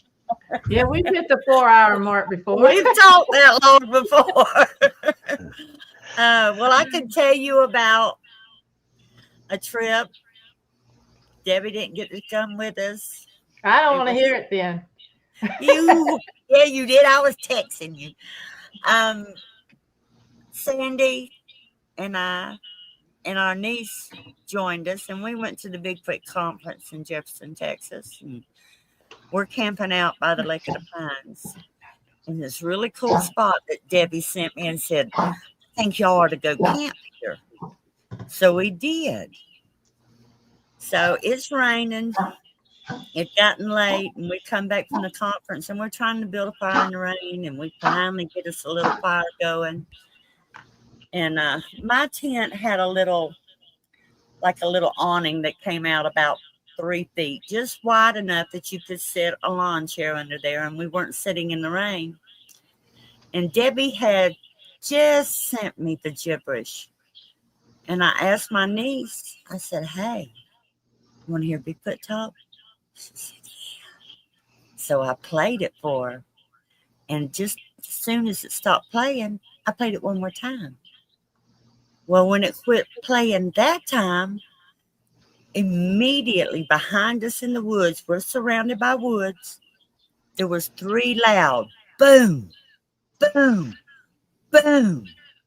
And you can start feeling the energy coming up behind us from the woods. They were coming up behind us to our tent. And we're sitting there because we can hear them moving. We can feel them. And when I'm looking at Sandy, because we've only been out in the field for a little over a year. And I'm looking at her like, I don't know what's fixing to happen to us. So we're just sitting there, and they come up beside the tent. And there was a little tree on each side of the tent that the tent was staked off to. And they were full of water from the rain. And when it got up beside the tent, it just took those trees and just shook all that rain all over us. Then they turned off and went out in the woods and left. Didn't bother us anymore. Now, what is interesting about this story is this is gibberish that was captured in Oklahoma. And we felt like the night Debbie captured this gibberish, it was an adult coming up to scold juveniles, telling them to leave. Somebody's coming. Leave, because we did have another girl coming in. Well, this night in Texas was the same way. It's like something told them, you got to leave, and you got to leave right now. Because they did. Yeah. Could you, when you said they split at that tree, did you see them or were they cloaked? You could not see them because it was dark and there was so much foliage. They just were blending into the woods going out. No, we didn't see them. We did not physically but see you them. heard them. You could see the movement from them leaving. Yeah. Yeah, and you felt the water shake out of the trees. Oh they were teasing you. They were mad they were having to leave, I think. I think they were fixing to get ready to have a good time with these 3 females sitting out in the middle of nowhere around a fire, laughing and word that up. differently. Yeah, do what? Nothing. Did I say it? Did I say something wrong? Because I will. No, it was just they were mad. I think they were fixing to have a good time with us. And she texted me and was telling me about it. Yeah, I did. I text her and said, what's going on? And then the people she was with said, oh my God, I know the spot you're talking about. Mm-hmm. And there have been several Bigfoot sightings down there. Yeah. The gibbers come from southeast Oklahoma? Yes. Yeah, down around Broken Bow? No. It's not close to Broken Bow. It's probably 2.5 hours from Broken Bow. Well, that would be either farther west or farther north. I've never said this. Do you know where Valiant is? Yeah, I know where Valiant is. That's right there by Hope. Probably 30 miles from there. Yeah, that's Konami. But yeah, 30 miles in any direction, Debbie. In any direction. Yeah. So we've had a lot of activity over there. We don't go to Broken Bow. That's why I said Broken Bow area. You know where Hookatown is? Mm-hmm. In Smithville? We go up there about 10 miles north of Hookatown. And then back east over by the river. Mm-hmm. Yeah. Same place I go. I was born in Oklahoma. Yeah. That's where we go. They're right up there between Hookatown and Smithville. Southeast Oklahoma, that whole little border of Texas up there, and then all up the Arkansas side. And you ever been over to X area X? Mm-hmm. Well, yeah, we've been over there. We've been in that area. It's just straight up from Killing Field. Yeah.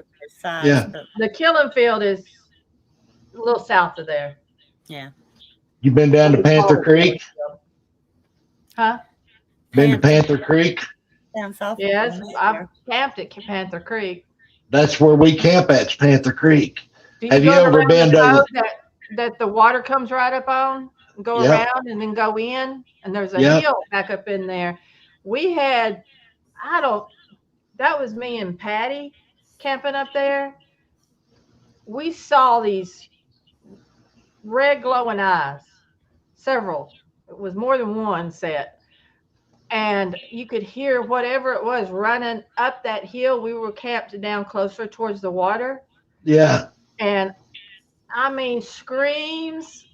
I don't know what it was. Yeah, if you look across the river, there's all them, that cliff over there that's got little cave holes all in it. Uh-huh, yeah. We went out on a boat one time out there.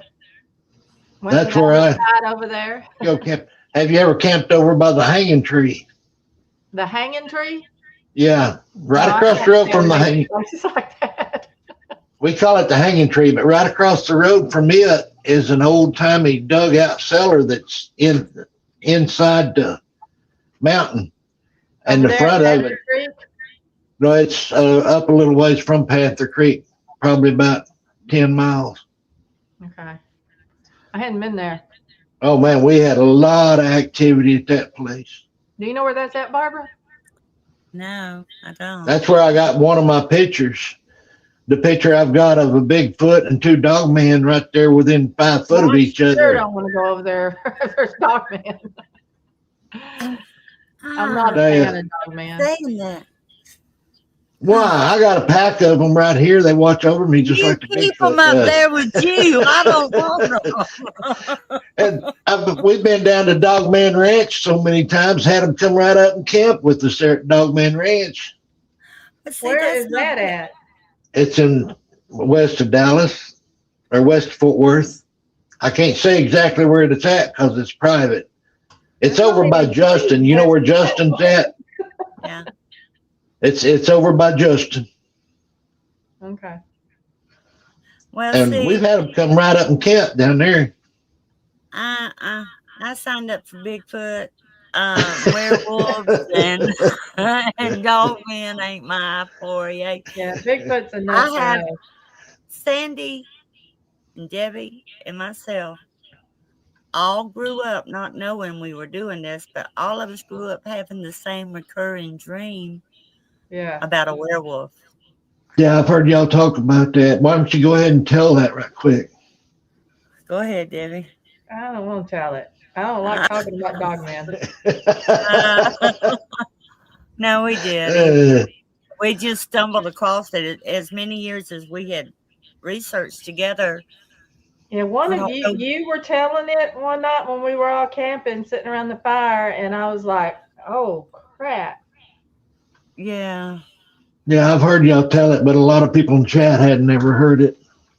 My Well, dream. the synopsis is we all had a Dogman encounter in our dreams, and they weren't good. And that's Yeah. the gist of it. We were hiding. We all were hiding, not together. We were by ourselves. We were alone, but we were hiding under a porch of Yeah. a house that, the old-fashioned way they used to put houses on cinder blocks. Yeah, Mine was up on one. We were hiding under the porch. I was hiding under the porch, and I can see it circling me. And I Wow. was inside the house. This was an old house, from the olden days. And it was sitting up on blocks too. And this is the house that I grew up in Malta, Texas. And I was going from room to room to room, all the way around the house, looking out the windows. And it was up under the house. And Sandy more has to that it. dream, hiding under the porch. Mm-hmm. so what's weird is y'all were basically the exact same thing years apart. That is Yeah. what's Yeah, strange. we didn't even know each other when. Well, Sandy and I did, Well, I but mean, we they never did, because discussed it amongst each other. We never discussed that. And Yeah, the there was first 3 time of we you. ever realized it, we were all camping up in Georgia, weren't we? Yeah. Yeah. And I don't remember who started talking about their dream, and we all kind of had a holy crap moment when we realized we had all had similar dreams. Yeah. I have a question. So you both have had sightings of Bigfoot, right? Are these physical, or are you having like more of the spiritual spirit sense of Bigfoot? It was physical. It's physical. Yeah. That's cool. Actual And do you- sighting. Do you Yeah. think that they show up at, like you were talking about the wind chime, right? But you couldn't see.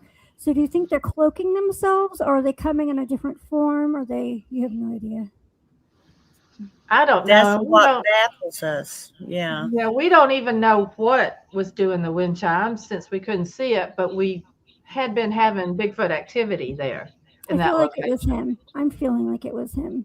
But Yeah, what's and so then- Yeah. crazy is Uh-huh. with those wind chimes, it's not like something was coming up behind it, hitting it, because then then the chimes would all just be moving around like this. It looked like when the chimes are hanging down straight like this and the wind's not blowing, Uh-huh. whatever was hitting this or making it move, they were coming straight up to where they were parallel with the ground. All of the little chimes were in their perfect formation, never moved, just as if they were hanging straight down, parallel to the tree. But the thing is even though they weren't really moving and hitting each other, we could still hear it. And we were sitting there looking at it. And it was like it was going bloop, bloop, bloop. And instead of swinging back, you know how a chime wheel, Yeah, if they it's don't been even hit, do that in the wind. it was stopping where it was still parallel with the tree. And we could hear it hitting something, but we were looking at it and there was nothing we could see standing behind it. Isn't that right, Barbara? Was there more Yeah. I'm forgetting or leaving out? No. It sounds like magic. No, It does. it's the craziest Well, thing. I've We got were news for always you. Huh? I got news for you. Some of them do have a little kind of what people would think was magic.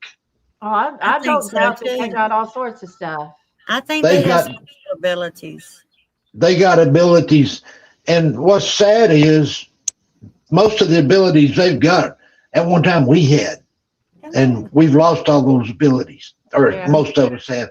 Some of us can still do what we call mind speak. It's actually telepathy, and some people can still do telekinesis. I don't And know. a lot of people can walk without leaving tracks or without making sound. I So- can't walk without falling down. I can't either anymore, Barbara, so don't feel bad. Telekinesis would make housework a whole lot easier. Wouldn't it though? Yes, it would. I'm all Well, about Well, it. see, that's exactly right. a lot of them. Back already? Yeah. A lot of them have the ability to do telekinesis, and that may have been what you saw. They were cloaked behind it doing telekinesis, and if I that don't was the know. case, then Something was it would doing look it. like that. It wasn't Yeah. a win, that's for sure. Yeah. And so Well, see, I something- never believed in cloaking either until I actually saw a cloaked one right here in my own yard. When I saw that one in my yard back here, How'd you know it was cloaking? because it was up in a tree back here just shaking the soup out of that limb. There was no wind, and it was just that one limb was just beating itself to pieces, and then it just comes straight down until it hit the bottom limb. And when it hit the bottom limb, it threw it off to the side of the tree, and there's no way it could fall out of that tree. It had to have been thrown out of that tree because it went through a bunch of other, and there was nothing there, literally nothing in sight there. Mm. I don't know. It's just those special abilities that Yeah, and see, I'm not the only one that saw that. When I first, like when I was growing up and I was a kid, you know, I told you that we had some strange activity at our Yeah. house. And we just didn't know at that time. We had never heard the term Bigfoot. You know, I was born in the dark ages, and so we didn't know what was doing all that stuff at our house. Now, years later, stop, Gary. Years later, when I started telling my daddy about it, and I just want to preface this: my daddy was 40 years old when I was born. I was adopted. Okay. Yeah. So he was in Vietnam, Korea, and World War II. So he was a badass. And I've told this story a bunch of times about him being a badass. Yeah. Wasn't scared of nothing. But when I was a kid, we lived there in Malta. We had all this weird stuff happening. Bigfoot never crossed my mind. And it wasn't until years later when I got into the Bigfoot stuff and my daddy was Right. very old. I was at his house and I said, Daddy, I want to get play something on the computer, and you tell me if you've ever heard this before. And because we had that one activity happen at our house there in Malta, and he never would tell me what he thought it was. So I played this sound, and he was shaking his head like that. And I said, have you heard that? And he goes, and this, I'm going to say it like he said it. He goes, you know damn good and well I have. And I said, well, what do you think it is? And he said, I know what I've always thought it is, but what does that computer say? And I said, well, this says it's a Bigfoot. And he shook his head again, and he goes, that's what I always thought it was. And so then all of a sudden I'm like, what? why didn't you ever tell me that that's what you thought it was? And he goes, because I didn't want to scare you. Because I was a punky little kid, young teenager Yeah. back then. And so he goes, I didn't want to scare you. And so we would go outside and we would find stuff, rocks and the garbage can lid and everything balanced on rocks in our backyard. And I'd be like, that is so cool, Daddy. How'd you do that? And he goes, I didn't do that. And he goes, I thought you did it. And I was like, I didn't do that. And so I guess I just thought there were little elves or something doing that in the middle of the night back then. But, we lived 30 miles from Falk, Arkansas when I was young. And we had heard about the Falk monster, but Mama and Daddy always told me, oh, honey, they just do that to make movies to try to scare you. But no, the Falk monster was a Bigfoot. And we didn't know it back then because we didn't have, 500 channels and all those things and or the internet. But those wind chimes, that was crazy. Something invisible holding those wind chimes where they were going just like that. And instead of swinging backwards, like they normally would, they were hitting something that you couldn't see and you could hear it going blup, blup. Yeah. That was crazy. After you finally got your dad to admit that, did he ever talk about the rock apes of Vietnam? Yes, he did tell me about that. My brother mentioned something about that. Yeah, that's kind of famous. Yeah. But yeah, Daddy was a badass. He really was. But that kind of unnerved him there at our house in Malta. What was you going to say, Barbara? I forgot. You sound like me now. I had a brain fart. I think I tickled. I got a question But about Barbara and I both get tickled because Daddy's over there talking about how old she is, and she's a youngster. How weird. Okay, Ma. I have a question about the sticks. Did you think that they were communicating or showing you some kind of symbol language? I've heard that about Bigfoot before, and I'm just wondering if you could make any distinction from any of it. I know they were communicating with me, but I could not understand what they were saying because there's a common shape that a lot of people, when they do the thing with the sticks, it's like a V. Mm-hmm. That shows up a lot. And over the years, I began to start thinking, now this is just me. I think that V was me. Because one time, my grandson came to visit me, and they made the V, but they made a V inside of it. So I think that was Mama Baby. Oh. Barbara, tell them about your TVs. I did. Oh, you did? Okay. Yeah. I wasn't listening. Yeah, she did. Yeah. Yeah. That to me is cool. I would just put them straight up and down. And I would probably put a dozen sticks out there. And they would just turn them all kinds of ways. And they'd have something new to tell me every day. And I would have loved to know some kind of symbol language that maybe I could have made a connection with some of them. But I'm just a dummy. Oh, it sounds like you're more psychic and tapped in than you believe, though, because you made the distinction with the V. Yeah. It sounds like you're pretty tapped in. Nobody knows what they mean. People guess at what they mean, but nobody knows. Just like the structures, people guess at what they mean, but nobody really knows what they mean. Yeah, TP could be a birthing place. It could be a hiding place for catching game. We don't know. There's a lot of theories, but we don't know. I believe I was in a nesting area because all I would ever find would be little bitty footprints, little 6-inch footprints. I used to call my house Barbara's Baby Bigfoot Babysitting.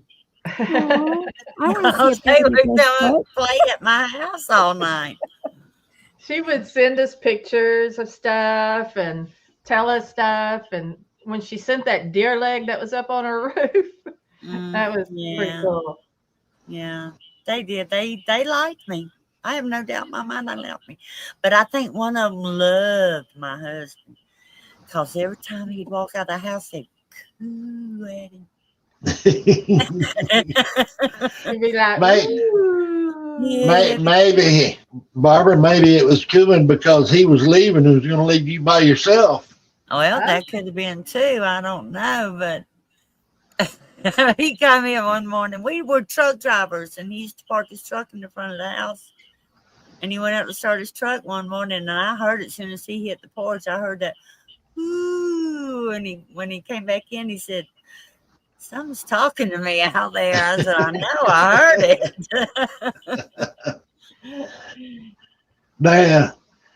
They do some strange things, or what we think is strange, but it's not strange to them. That's just like that window right there. Over here to my right is a window, and there's no curtains in it, and that's where they come up the other night. And it wouldn't surprise me if there wasn't one out there right now. Well, why don't you go over there and look? I'm different from you because at nighttime my blinds came down. I wasn't going to look at them looking at me. Normally I can feel them. I don't want to be scared. They don't scare me. I know they're watching over me, so they don't scare me. If they want to look in my windows, that's fine with me. I don't care. No, I didn't want that. Debbie, I don't feel one over there right now. I'm just saying that they do come up to that window and look in a lot. What kind of feeling do you get? When we move back to Texas, I'm wanting, some land, lots of trees. The house isn't important to me. I want it to be surrounded by trees, but I can't say that I want there to be a Bigfoot in the woods. Not close by. I want to go to them. I don't want them to come to me. I'm perfectly good with going to them. Oh, you would love it. Nah, they don't live on my property. But I'm good going home and leaving it there. If they come up to your house, they've chosen you. Yeah. They're watching over you. For what? That's they like you. Because they're watching over you. They will actually heal you when you get sick. Well, I'll probably need some of that. They'll keep danger away from you.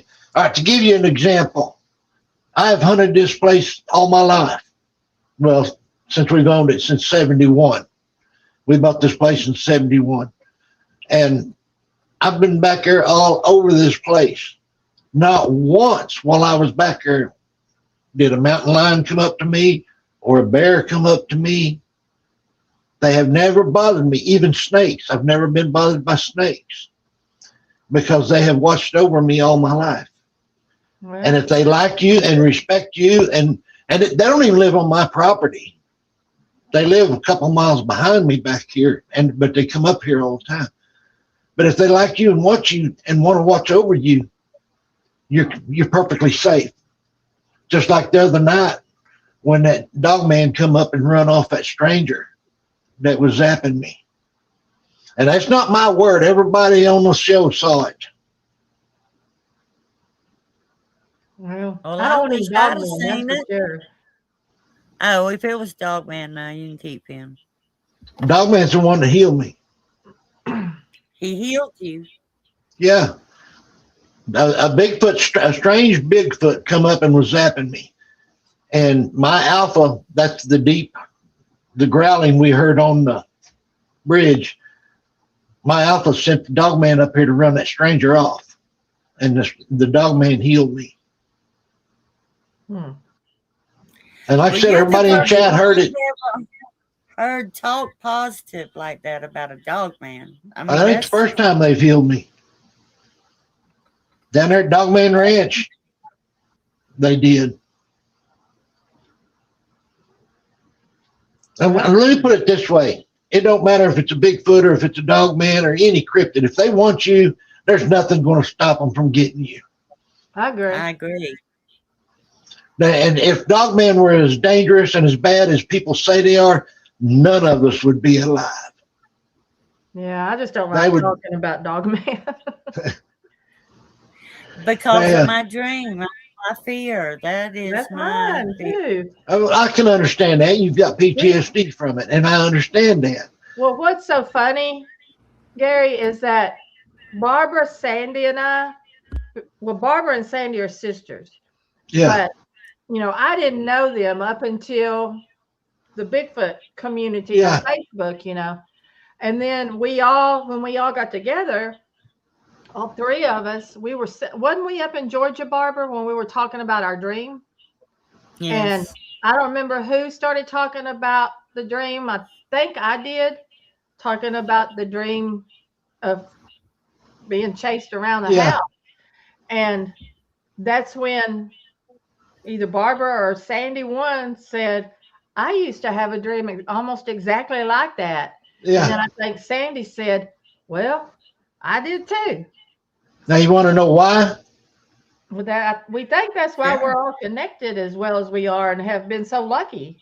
That you are. And the reason you had it is because somebody put that dream in you. Well, back then, I had never. You're all three special. Well, in some form or another. Yeah. In some form or another, you are all three special, and an entity, I'm not going to say what, gave all three of you those dreams just so you would get together. Well, that's kind of how we feel. We feel that we feel like we're we're supposed to be together. I think. Yeah. I think so. Because we have been extremely lucky when it comes to us going out and camping and stuff. I mean, there's been times we haven't had nothing happen, but the stuff that we have had happen has been extraordinary, where it just blows our mind. Yeah. Well, see, I've thought that ever since I've known y'all. Yeah. Dude, I think we do have some sort of connection. I mean, Barbara and Sandy, that's a given since they're sisters, but. There's another one in your group too that's left your group now. That what? I'm not. There was another one that was in your group at one time. There's a connection with her too. You talking about Henry? I can't remember what you said her name was. It's probably Henry. I feel Well, your niece, one of you's niece. Oh, Stephanie. Oh, Stephanie. Yeah. Yeah. Yeah. Yeah. Stephanie. There's a connection in there too, and it's not your blood. It's not because you're sisters or nieces. Y'all have a connection. I don't know how to explain it. I don't have the words to explain it. I can just feel the connection. You know what I'm saying? Yeah. Is it that lifeline thread? I think we're all just crazy. We're all crazy, so it ain't We were that. all together in another life. I think we've had a previous life together. I was just going to ask you how you felt about past lives and us being multidimensional. I believe that sometimes when we have these really vivid dreams that we're off someplace else, and it's quite possible that you guys were actually at this place in your dream together. In my beliefs, I think that happened. We might have been. Could be. I mean, we do have some sort of connection. Of course, Barbara and Sandy's a given, but sometimes it is like we're thinking the same exact things at the same time. Yeah. I think we're put together because we're supposed to be. You know what I mean? Yeah. You are. I think you we're are. supposed to be together. And so I can see there being some sort of connection. There, and like I said, I'm not going to say who put it there. I just know it's there, and it was put there on purpose. Well, I prefer to think God put it there. It could have been God, but now you know that God utilizes other things. He don't do everything himself. Yeah. He utilizes people. He utilizes animals. People think I'm crazy for that, but look at your service dogs and your service cats. You don't think that's not God utilizing that to heal your PTSD or whatever you got? That's God working through them. Yeah, I mean, we don't know what all's out there and what all abilities anything or anybody right. has. I mean, who would have ever imagined that we'd be Bigfooters? Yeah. I never would have dreamed Really? it.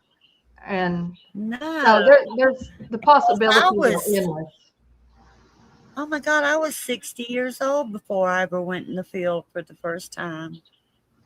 It had been building up in me all my life. And then when I finally met Debbie, it's like, okay, we're supposed to do this. Let's go after it. Let's go get her done. Let's see, that's the way with me. I just started, actually, I've been around them all my life. And until I was 4, I lived a half mile north of here with my grandparents. And I've been around them all my life, but I just ignored it and shut it all out until a few years ago. I don't remember. I think it was like 16 or 17. That happens to a lot of people. They're there, but you just shut it out and you ignore it. Well, one of my best friends, Jean Hudson, she's in Chatter, she's been helping me to learn it and to accept it for what it is. And I think it's a gift. Pure and simple, I think it's a gift. We can choose like all of these gifts to be either way, good or bad. So it's all in how we decide to live with it and interpret it, right, and all of that. And that makes a world of difference, you know. It's like when I was telling you all earlier about like me and my daddy and that strange stuff that happened at the house. Yeah. When I went to his house years later, you know, after I was grown with kids and stuff, and I told him I wanted him to listen to something and tell me if he had ever heard it before. And he said, you know, damn good and well I have when I played it. Yeah. You know, I said, well, why didn't you ever tell me, you know, what you thought it was back then? And he goes, well, I didn't want to scare you. You know, so we keep quiet about things for fear that somebody's going to scare us. Somebody's going to think we're crazy, you know, but we shouldn't really. We need to talk about these things because there's tons of other people out there that are being quiet like I was years ago, which is hard to believe, but I know. Well, it's like, you've heard me say this before, Debbie. Barbara might not have. The only reason I just started doing these shows here a while back, and the only reason I did was because I got tired of hearing everybody say how bad all cryptids were. No, most of them are good. There's only a few bad, just like they are with us. There's good and bad in everything. I agree. But the majority of them are good, and I'm tired of hearing it. So I started coming out and telling my story. Barbara, you haven't heard it, but they've saved my life so many times I can't even count them. Wow, that's awesome. And I said the same thing, Gary, that I think there's good and bad in every kind of creature on Earth. But I think for the most part, they're good because they've had every chance in the world, you know, every opportunity. They could have gotten me or Barbara or me or Sandy, you know, because usually it's just two of us. Yeah. And that's what I was saying a while ago. If they were all bad like everybody claims, whether it be Bigfoot or Dogman, either one, we would all be gone because there ain't no house, there ain't no car, there ain't nothing going to stop them. You can't even shoot them and kill them unless you hit them right directly in the eye. Yeah, because we're laying there with a piece of nylon between us and them. Yeah. They can get us at any time. That's what I'm saying. Y'all been out there so much. You got so many experiences to talk about. And y'all have so much good luck with them. But yet people's going to say, oh, they're making that up. No, they're not making it up. I know y'all. I've known Debbie, I don't know how many years now. I know since the meet and freeze, but I may have been online before that. And I know Debbie's not going to make up stories. No. And I know Barbara's not. I've got that feeling. I know Barbara's not going to make up stories about it.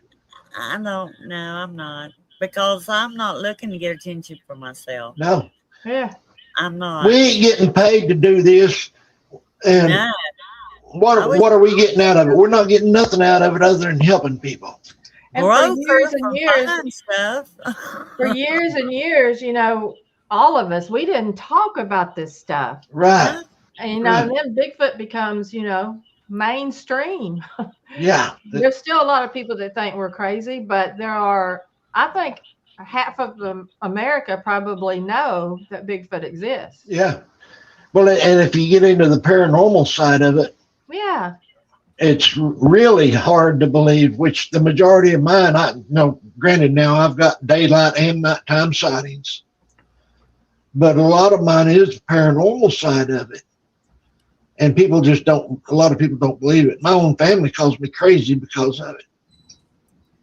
Well, we're all a little bit bonkers. Yeah. Well, that's fine. I mean, we've got our family on here. Everybody on here's family. Yeah. Better family than what I've got. I'm going to shut up now and let you ask questions. Oh, no, I'm just taking it all in. Making me think about losing your mind to find yourself. Yeah. Like you kind of have to lose like the logic and the programming that have been shoved into our minds since we were little, and like let it go and lose your mind to be able to accept the stuff that is happening, you know, to open your eyes, your vision, your sight. I think you all are protected because of your connection. I think that makes a lot of sense. It does. I think I they agree. can feel our intentions too.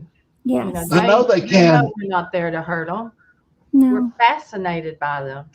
Well, yeah, you're childlike. Even right now, you all are childlike and having fun, and you're feeling, you know, the stream with laughter and light. And I think that they give us back like all kinds of different beings, spirits, UFOs, whatever, ET. I think they give back what we project out. So it makes complete sense that you haven't had any negative experiences, you know. We'll keep our fingers crossed on that. No negative experiences. Yeah. Well, they've tried to scare us, but we don't scare real easy. We don't back off. And I think that kind of shocks them also. It's like, well, what are we going to do now? They ain't running. Yeah. So that's other people I've had to tell the same thing. They were scared, and that's what the cryptids were trying to scare them off. And when they didn't scare, the cryptids decided to accept them and leave them, you know, just have experiences, but quit trying to scare them. And that's the way they are. If they can't scare you off, then they're going to give up and start having good experiences with them. We've had mainly good experiences, I would say. Yeah. I know you've had good. Trying to think if there's ever been any to where I really was ever scared.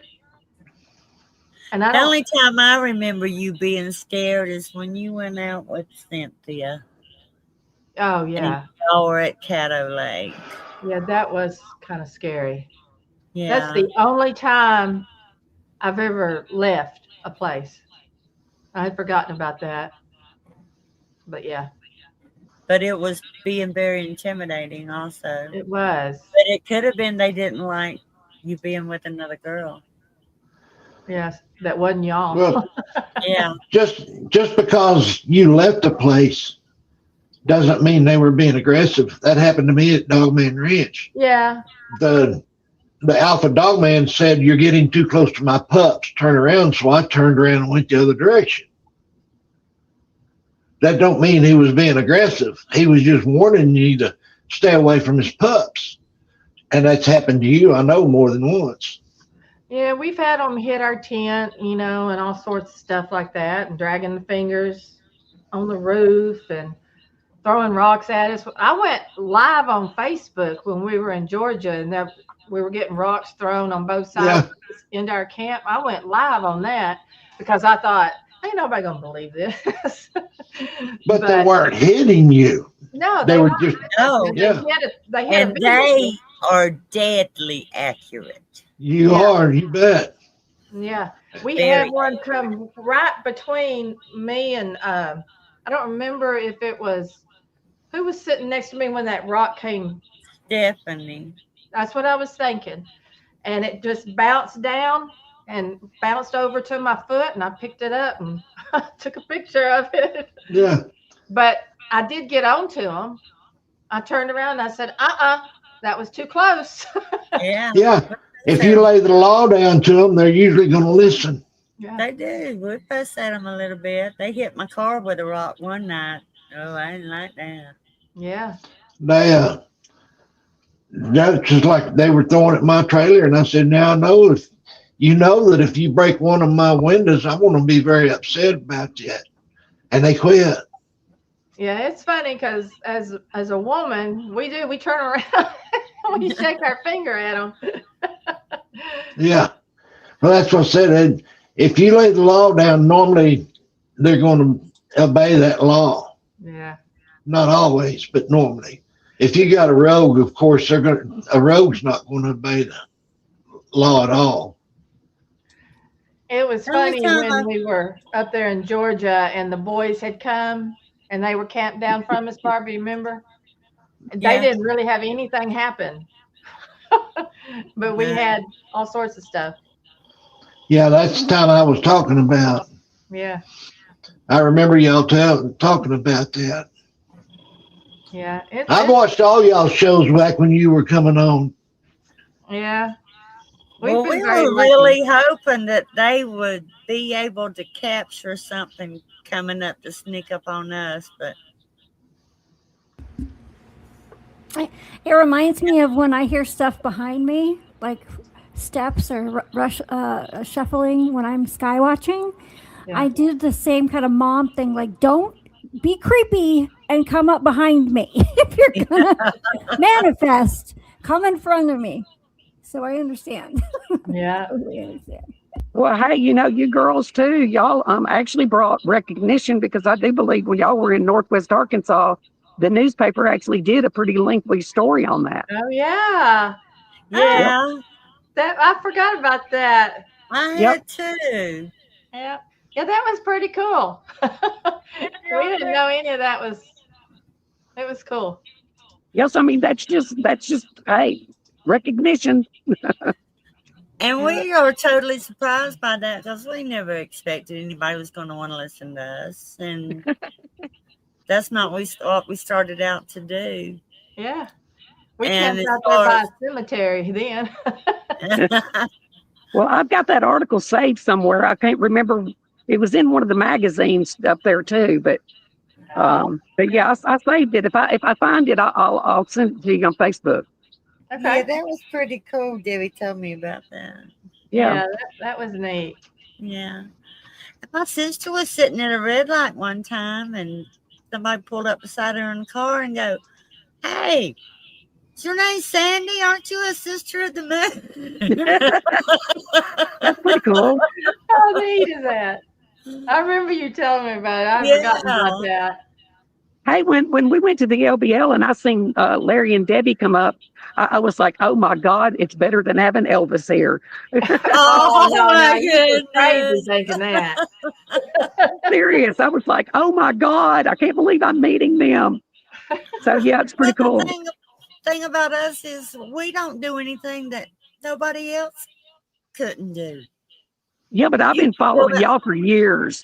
I mean, y'all been doing, y'all used to have videos all the time. So yeah, I watched y'all all the time. So yeah, to me, y'all are something. So yeah. You're my favorite. Appreciate it. Yeah. We've had fun. We do enjoy it. I mean, we also like scary movies, so we like getting scared a little bit too, We just don't want to get our heads cut off or anything like that. No, but if we can help somebody on their journey by the things we share, we're all glad for that. Yeah. I think y'all have. I think y'all contributed to the community and the information and research. Yeah, I mean, don't cut yourself short. Y'all really have.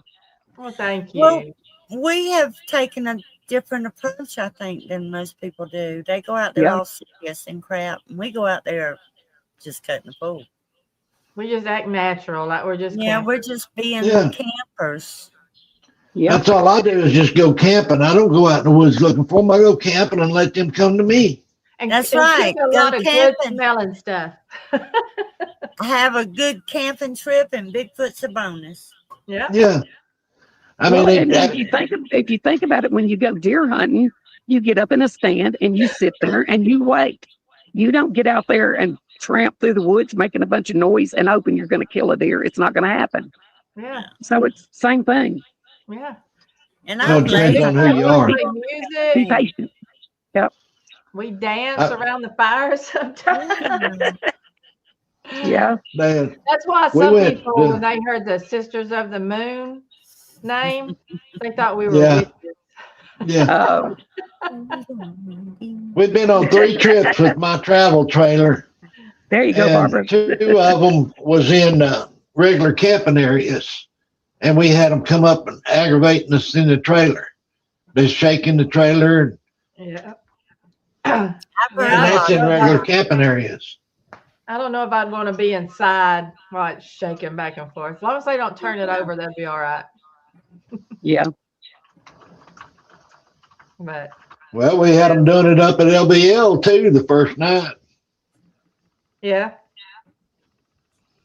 Yeah, I slept through all that. I don't know, but there was a couple of people that had them messing around their campers, and I heard a couple of people the next day say that there was some activity. But then, one of them opened the back door on that little trailer of Bud and Angie's. Oh yeah, that's right. Yeah. And that is a tiny little those teardrop trailers. Yeah. It opened the back door on it in the middle of the night. Mm-hmm. Yeah, I don't want that to happen. I'm good because I'm just hitting the tent. There's a lot of activity everywhere you go if you just sit and listen. Don't go hunting them. Now, when we go to LBL, a lot of y'all go out driving around and everything. You hear whoops and hollers and stuff, but you'd hardly ever see one that way. Yeah. And the thing with LBL too is it's so well known. Yeah. Amongst Bigfooters, you never know if somebody's doing a call and you hear a call back. It could be another Bigfooter answering that call. That's very true. Yeah, from somewhere off. I like having them come up and mess with our tents, or I actually like it when they throw rocks at us, as long as they don't hit us. Oh yeah, we'll be laying in bed and you'll just hear them pitter patter, run around the tent. Yeah, that's little footprints sometimes in the dirt around our tent. Not real good because they're running usually, but there's been a couple of times that there were little footprints there. That's pretty cool. Well, Debbie, wasn't you with them when they found the Reed Noble trackway? Yes, she was. Yeah. Yeah. That was extremely cool. What was so weird, not weird, but funny, I had gotten there, me and Larry had gotten there after Shelly, and it was only like, I think Shelly and Mark and one other person maybe. And so when I got Patrick there. Noble was there, right? Huh? I said Patrick Noble was there, right? Yes. Was he there when I got there though? I don't know. I don't know. I don't think Patrick was there when I got he wasn't there when she got there. Okay. And so Shelly, because me and Shelly, I think, were the only girls at that time. And Shelly said, I want you to come look at something. And so we went over there, to where it all happened. And we're walking around to the other side over there. And I just start looking, and she said, we found these yesterday. Yeah, Patrick was there, actually. That's what it's Patrick Reed. Patrick Noble. And it's called the Reed Noble Trackway. Noble Reed. It was Patrick and Shelly that had gone walking over there, and that's when they both saw him. And but anyway, so she took me over there and looked, and I was like, oh my God, it wasn't just a trackway. They were all over the place because the water had recessed down so much there in the middle. Mm-hmm. And they were sunk down into the mud there in the middle. But those were little bitty, like juvenile size tracks, like the size of our 7-year-old kids. That's what it looked like. But now it was not hot outside at all. And so we're like, well, if there's a mother letting their kids run around barefoot, first of all, out there in the middle of this, it was an inlet, that come in. Yeah. There's glass and all sorts of stuff out there. So I'm thinking, okay, these could be kids. You can't eliminate that because they're the same size.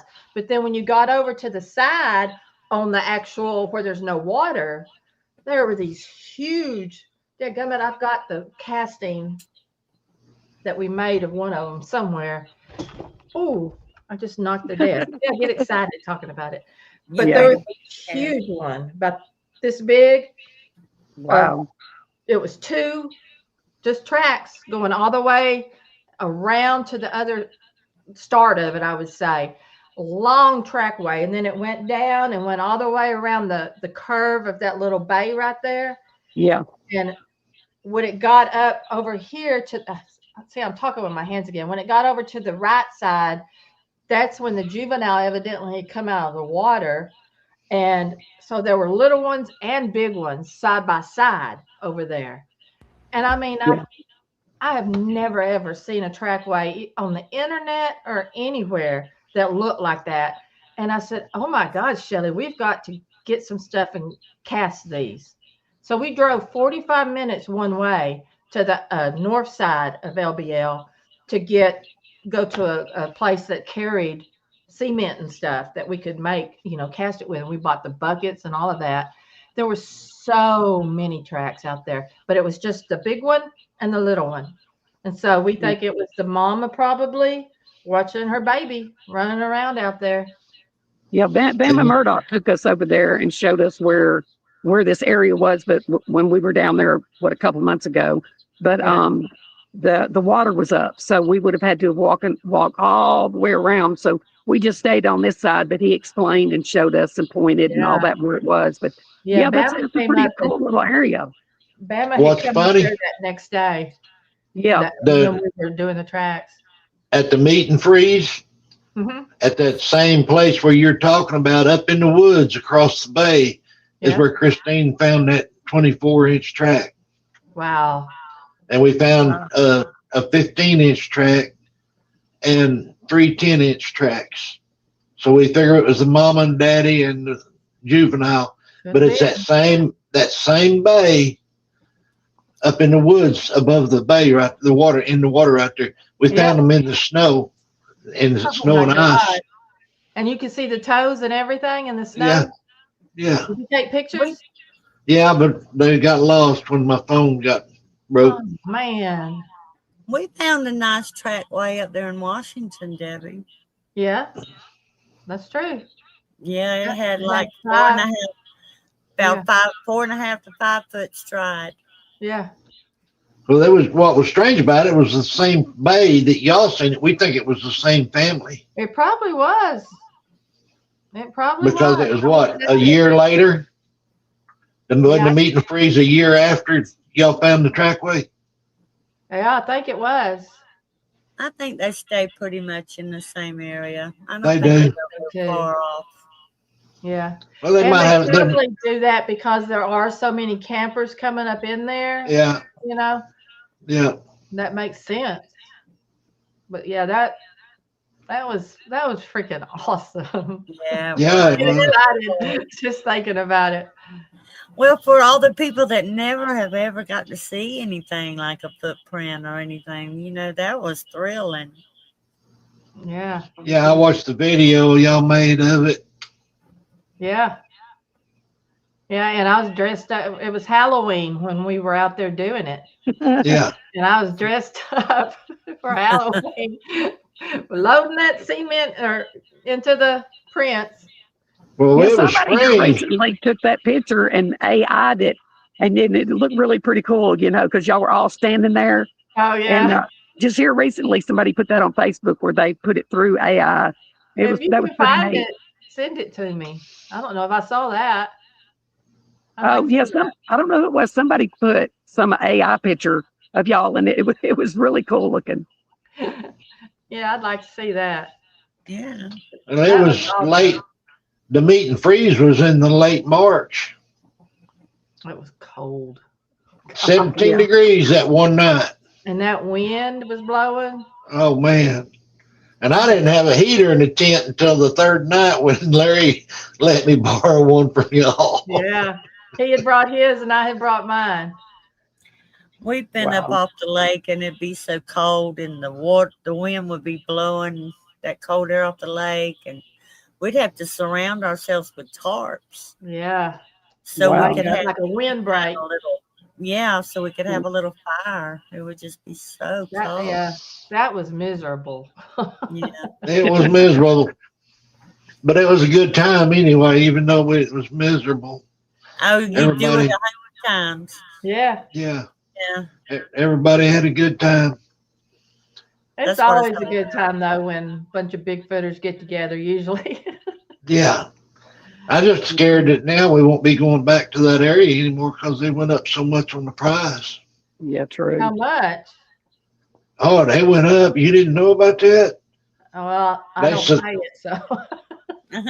They supposedly went up to $100 a night. No way. I don't believe that's what we were told. They were going up to $100. That. For a campsite or for it's a group site. Anything, yeah. Yep. It's a group site.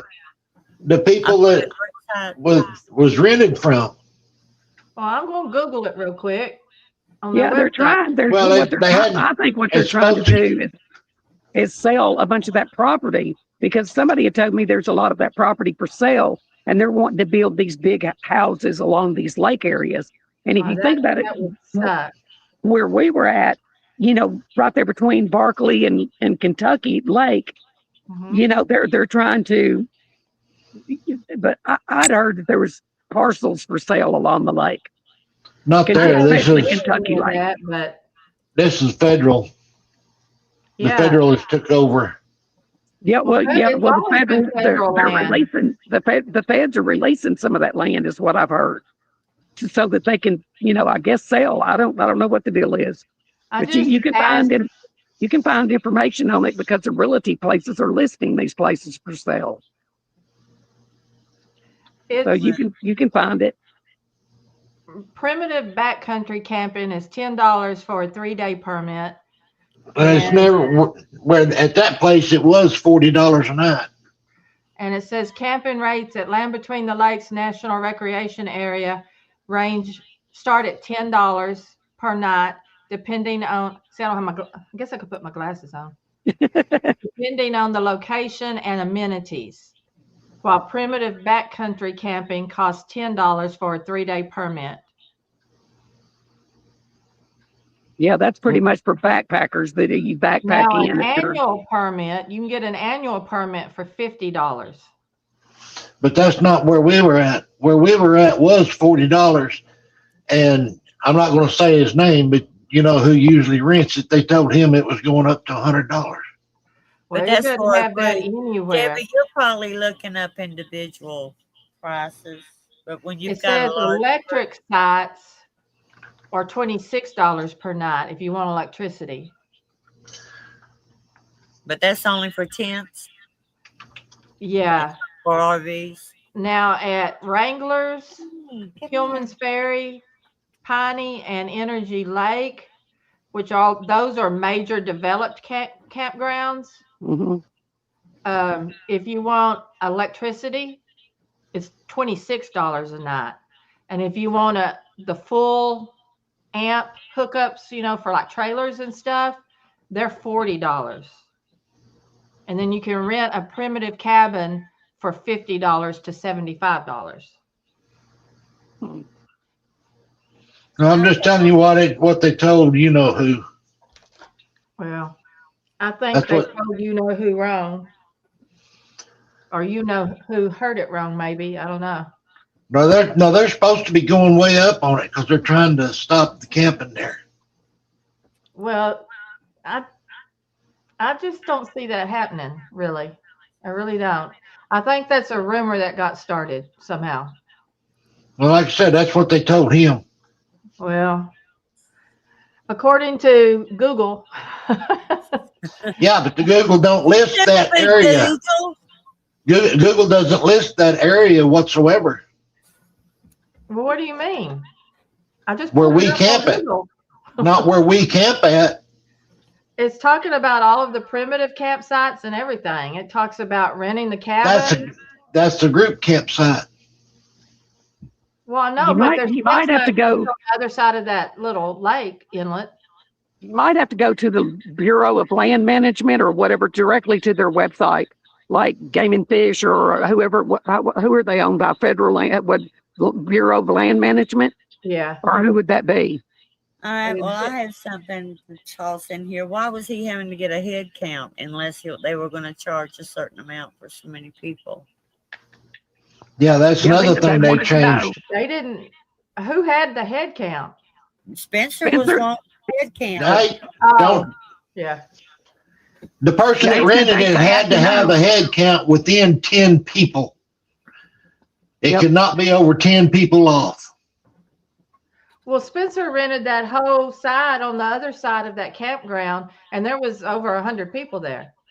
We had 150 some odd people altogether. Yeah. And so where's the 10 people come from? He could only be 10 people off.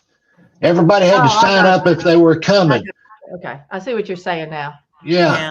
I thought you were saying it could only be 10 people. No, if there was 150 people, he had to say 150 or 140 or 160. He could not be over 10 people off. But he could have people come during the day and stay and then leave. Yeah, just the campers. But he had to have an accurate count on the campers for the whole time. And then, like I said, it started out at $40 a night, but they told him it was going up to $100 a night for that campground. Well, I believe it because I pay almost $5 for a gallon of gas. Yeah. So $100 for a campsite sounds about right. It's like a bargain nowadays, huh? Yeah, no doubt.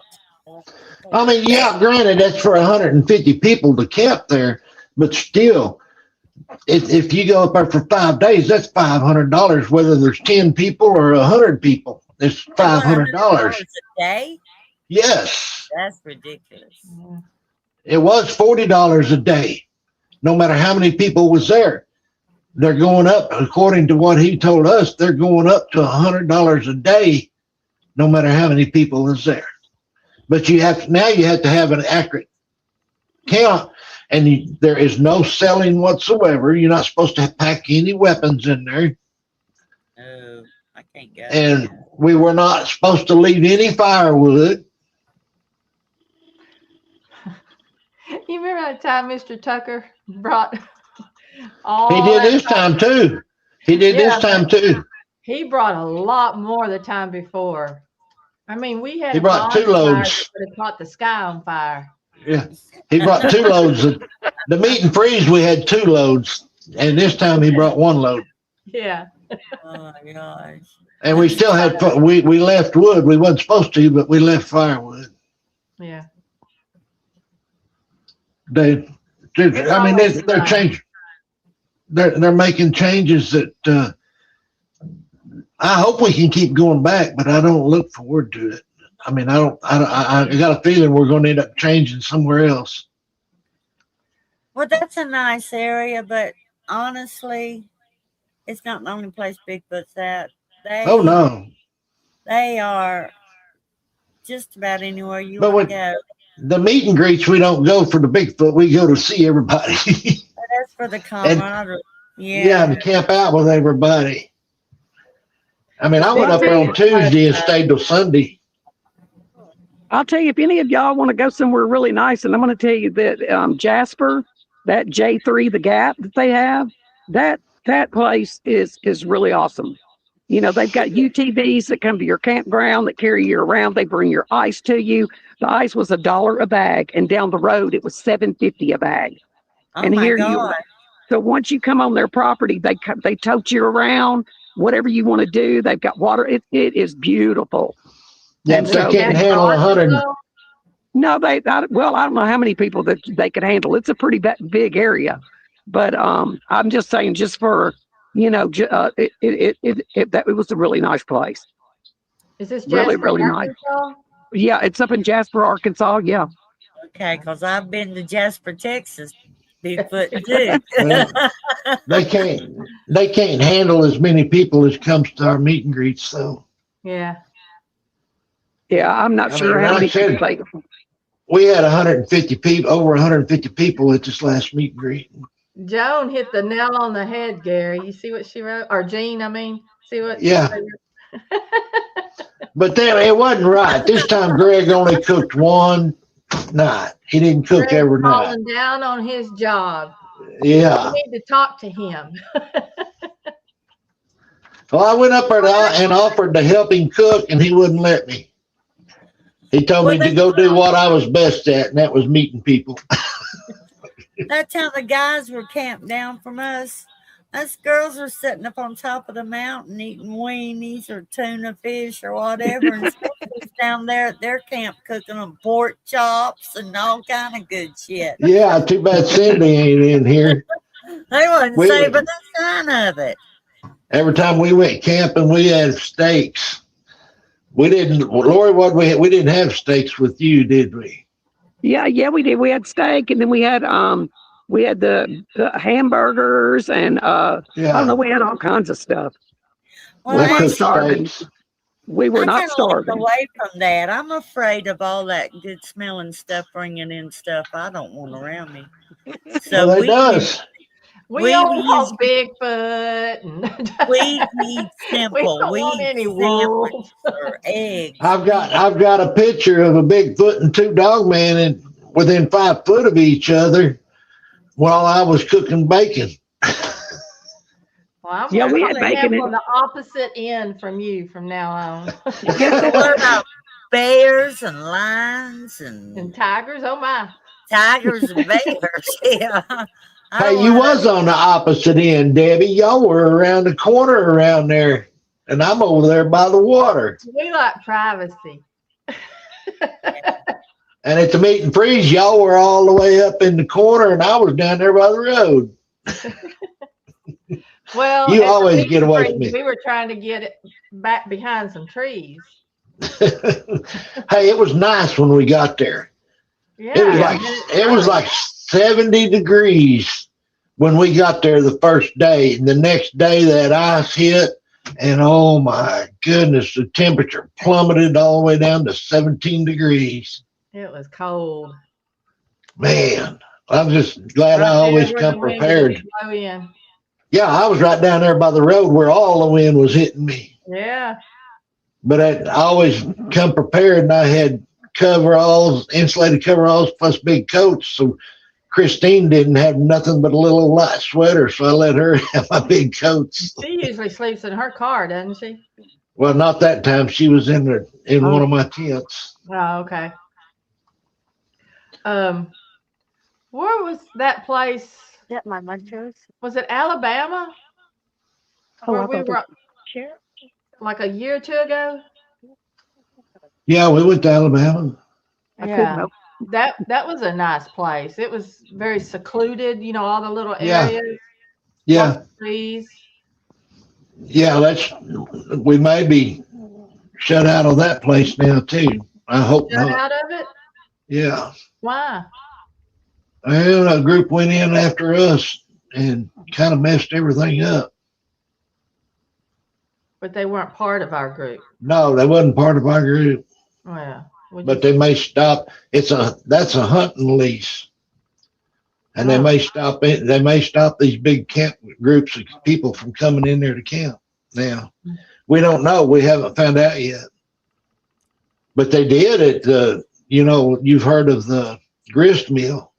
Mm-hmm. They're at the same town. They did there. Now you have to. they stopped all the primitive camping. They've got 10 spots with electricity, and that's the only place you can camp at now. They stopped all the other primitive camping. It's all about my money. Well, it wasn't. We pay the same price they did. Oh, really? As a Yeah, electric? we paid $30 a night. Well, good grief. Wow. I wouldn't want But to they- camp there anyway then. No. But, hey, Flat Rock, good to see you. I asked the other day, and he said no. They passed that. They're not going to let us primitive camp there anymore. Well, I'll be dang. What are we going to do? Camp somewhere Well, else. Go somewhere else. we don't know what's going to happen now. I We was only talk- I was should go out in talking- the woods. We might be on somebody else's property for all we Well, know. that'd be awesome to find some private property. I hope we can still camp at the grist mill, but like I said, they said the other day that the city stopped it. Well, we'll find some other place. There's a lot The of same way with places. LBL. Well, I tell you what they're talking about doing. They're talking about everybody getting together and buying some property centrally located, and then just having camping there. I've That's got what the Olympic Project did. They bought their own little piece of property up there, and they got some nice property too, don't they, Barbara? a place up there. I've got 10 acres here, which is big enough for a lot of campers, but it ain't been cleared off. Since my health got bad, I let it grow up. Well, hopefully Larry and I'll find some good acreage in Texas, but we want it to be wooded. Well, mine is, but it's grown up in under the woods. I sold all the other land. I had 110 acres, but I've sold it all. Good grief. I didn't know you had that much. Yeah, I got rid of it all. I've only got 10 acres left. Mm. That, when was it? 01, I think. Yeah, 01. We could just get a whole bunch of Bigfooters, that we all love each other, and buy 1,000-acre parcel. Yeah. I can't talk now. I must be getting sleepy. Yeah, Just have like a Bigfoot commune. we've talked about that. We actually did talk about that. I think it's a good idea. See, Barbara, if you hadn't sold your house and land up there in Paris, we could have done that. I went through Paris the other day. Well, you could have bought it for $525,000, and we could have went there. I bought this the last 30 acres here. I paid $50,000 for it, and I sold 20 of it for $17,000 and paid it off. Wow. Awesome. Why I not paid it off in 4 years. start a GoFundMe or something where, sometimes people see that and somebody out there might say, well, I can't really donate the money, but I've got 20 or 30 acres that you can use so many weeks out of the year or something. And that would be fine too. That's a good Well, idea. Share. Like I said, we're also trying to find it centrally located. Oklahoma's too far out for the people from Virginia and the Carolinas. Well, that's only Spencer, really. I love you, sorry, Spencer. If you watch the show, I'm just joking. But Hey, Spencer's my bud. Y'all leave I him. love Spencer. Yeah. Yeah, but be Hey, careful. You'll we- get hate mail. We I pick- will. Hey, bring it. We pick on him all the time because we love him. He'll cuss you out, Barbara, in a heartbeat. Yeah, he will. Oh, he was hunting me down at the LBL because he goes, I got to talk to you. Because I was always making jokes and stuff and, like going along with this other stuff everybody else was posting. And so he was hunting me down. He goes, you need to take a ride with me later. And I'm going to lead you out there. So I was kind of scared. I hid from him. He's all talking, no bite. That's what Misty said. So I don't I was know. gonna say all barking, no bite, but He come over by you and run off them foreigners that wasn't part of our group. Y'all just get the he's hell a out. mess. Yeah, I don't remember who. I think it was Larry told him that there was some foreigners over there, and he went over there, and we all Larry asked him if he wanted. I'm We gonna all tell went over and asked him if he wanted us to go with him, and he said, "No, I'll take care of it." He went over there by himself, and he told them they had to leave, that it was private camping. I think the first time that we ever met Spencer, we had a get together up in Daniel Boone, and it was at a dead end, and there was tons of trees and lots of hills, mountains and stuff. And we had gone. This was his first time, I think, to ever camp with us, or maybe even Bigfoot and period. I don't know. You'll have to ask him about that. But we were camping out there, and Larry and I had decided that we wanted to get away from the crowd. You know, there wasn't that many, but anyway, so we decided to go up on the hill because it was, you know, big hills, mountains everywhere, all the way around us. Well, the night before we decided this, a couple of trees had been pushed down in our camp. They weren't just falling naturally, but I mean, because the next night, several more were coming down, just random, all around camp. Anyway, so Larry and I had decided that we were going to go up on the hill and camp the last night there. And so we go up the mountain. Spencer, we asked him if he wanted to go too, and it was his last night to be there. And so he said, yeah. And so it was me and Larry and Spencer, and we're sitting up on top of the mountain, and you could still see the camp way down there below, and we could hear the trees falling. And every time a tree would go down, and it was no wind, nothing at all. So something we believe truly was pushing a tree down. And we heard the tree crash, and I grinned, and Larry kind of started giggling, and then he just giggled more and more, you know, and then Spencer looked at him. He said, "You ain't right." And he was like, "I ain't never seen anybody get excited about Bigfoot pushing a tree down." Why not? Now he's all in, you know, 100%. Yeah. But he just wasn't too sure about that first time camping for Bigfoot. No, he admits he was scared when that first time. Yeah, it was so funny. And all you people that's in chat that haven't met all of us in person, it's a family. Spencer is, yeah, we're all family. Spencer is, he's, you need to meet him in person. He's an Just excellent remember, he likes guy. white sauce. Don't forget that. The what? I said, don't forget he likes white sauce. Don't forget that. White sauce. What the He's hell is northerner. white sauce? Just don't ask him to start a fire with sticks. Oh, he's going to kill us. I better hide again. Oh, Spencer done went to bed. He ain't even watching. That's true. Probably so. You're No, probably probably right. one of us. No, somebody probably Okay. texted him and said they're talking about you. Debbie, Yeah. you remember me saying somebody was asking about researchers from Texas? Now I remember who it was. It was Danny Hawk. Who? He said, right here, just a second. If y'all come to the big thicket, let me know. I want to meet up. Oh, cool. Okay. He's the one that was asking if any of us ever went down in that area or could be that ever came from that area. We've been down to the big thicket. Yeah. Yeah. Somebody else was saying something about the big thicket too, saying they live down there close to it, and they had activity down there all the time. I don't remember who it was though. Down that way that we got to camp on her property. She had a really cool place. You talking about Britta? Yeah. Yeah. Yeah, she had a really cool place, but I think a lot of her stuff is, there's Bigfoot activity there. I heard something, but I think she has a lot of paranormal. Yeah, she has paranormal stuff too. Yeah. Which That's interesting. some people think Bigfoot is paranormal. Well, that's true too.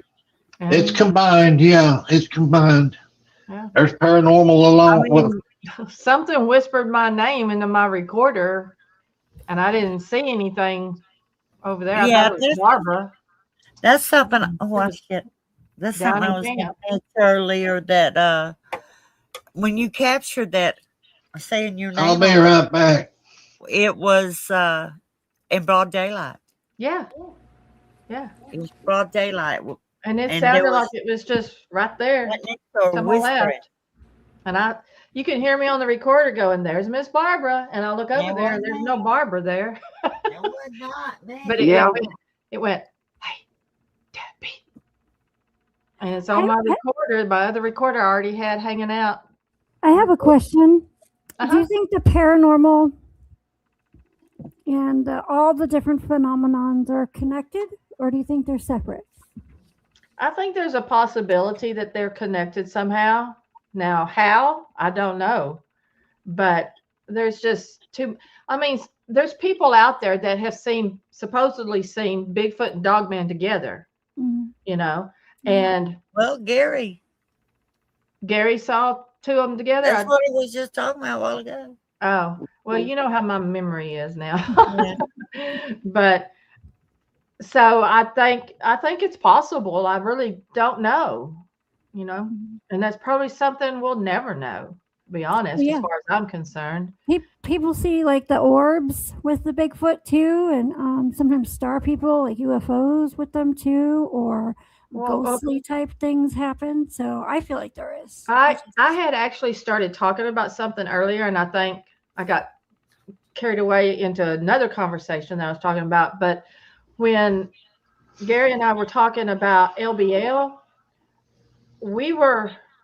I forget who all was with us that night. It was me and Larry, my husband, and Mark Newble.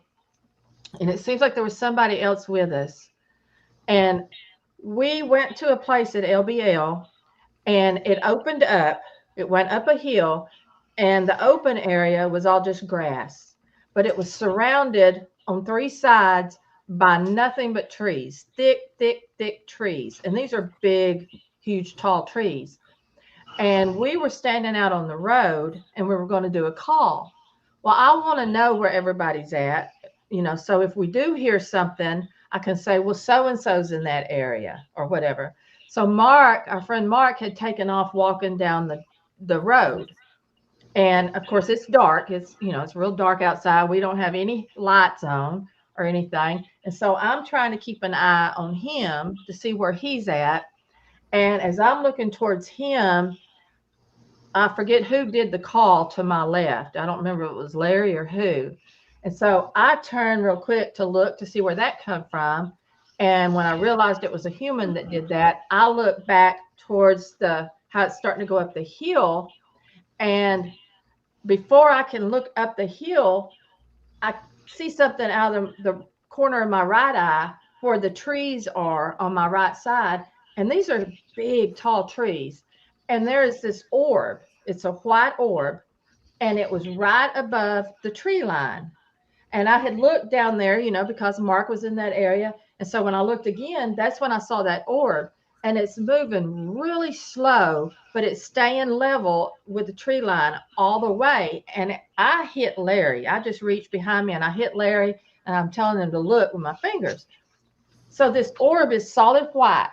And as it's moving, slow like this, the backside of it, I would call it, because now it's kind of going up in front of us, but the backside of it starts turning this light pink color.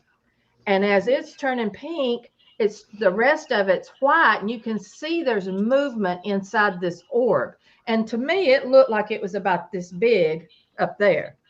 And so this light pink color is moving from the right side of the orb, and it finally fills up the entire orb with light pink color by the time it gets about halfway through. And then about halfway through, once it becomes half pink, the same process starts again on the right side of that orb, and it's changing from light pink to red.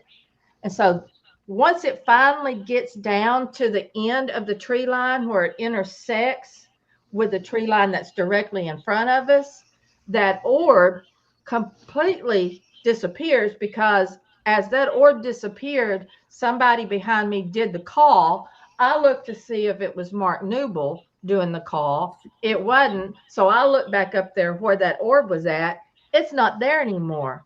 But within seconds, right up way high in the sky is another orb that is falling like a falling star, but it's gold, and it has what looks like gold glitter rotating inside of it, and it's got all of these little glittery gold things falling down from it. And as it's falling, all of us are looking now except for Mark, because he's down there off by himself. It's falling and it disappears into what I could only assume were the trees. But as soon as it disappears, from over here on the other side, we get a call back. Wasn't that Dan Ricky? Yeah, Dan? Dan's the one that did the call. Yeah. But So was this glitter stuff falling? Was it almost like, say, when you shoot off one of those big fireworks, and then as you know it starts, you can always see those sparkles coming down? Was it something like that? Yeah, that's what it reminded us of. I've seen that before. I've seen that before. Yes. Wow, that's cool. Perfect stars shooting across the sky, went through a tree, so it can't be a star. Stars aren't that low. The tree would have caught on fire. Yeah. I call it plasma because I don't know what else it could possibly be. You know, at first when it started, that's kind of what it looked like plasma, something inside of it changing colors from red to white. I mean, from red to pink and vice versa, actually. But that disappeared when the callback happened, and then that other one reappeared way high above it, full of gold glitter. Yeah. And it looks like fire or something, like a shooting star or like a firework. You're right. Yeah. Yeah, that's cool. Larry saw it. I saw it. It was, I can't explain that. But to have that callback happen as soon as all that stopped and disappeared, I mean, it was immediate. And I can't explain that. No. Almost like a response to it or something. That's exactly what we thought. Yeah. Yeah. Signal. That's wild. Yeah. Check out any shooting stars you see, because some of them are fatter and lower, and they're exactly like that material. And I think it's beings above us signaling to us, because they're not like normal shooting stars. Yeah, this was nothing I'd ever seen before. Yeah. And it was close. But well, Sandy saw that field of them that time when we were down in the big thicket. That first time. It was just a field of bouncing orbs. Yeah. Oh, wow. Just bouncing across. Yeah. There's so much stuff that we've seen or experienced, and we ain't got a clue what causes half of it. You know?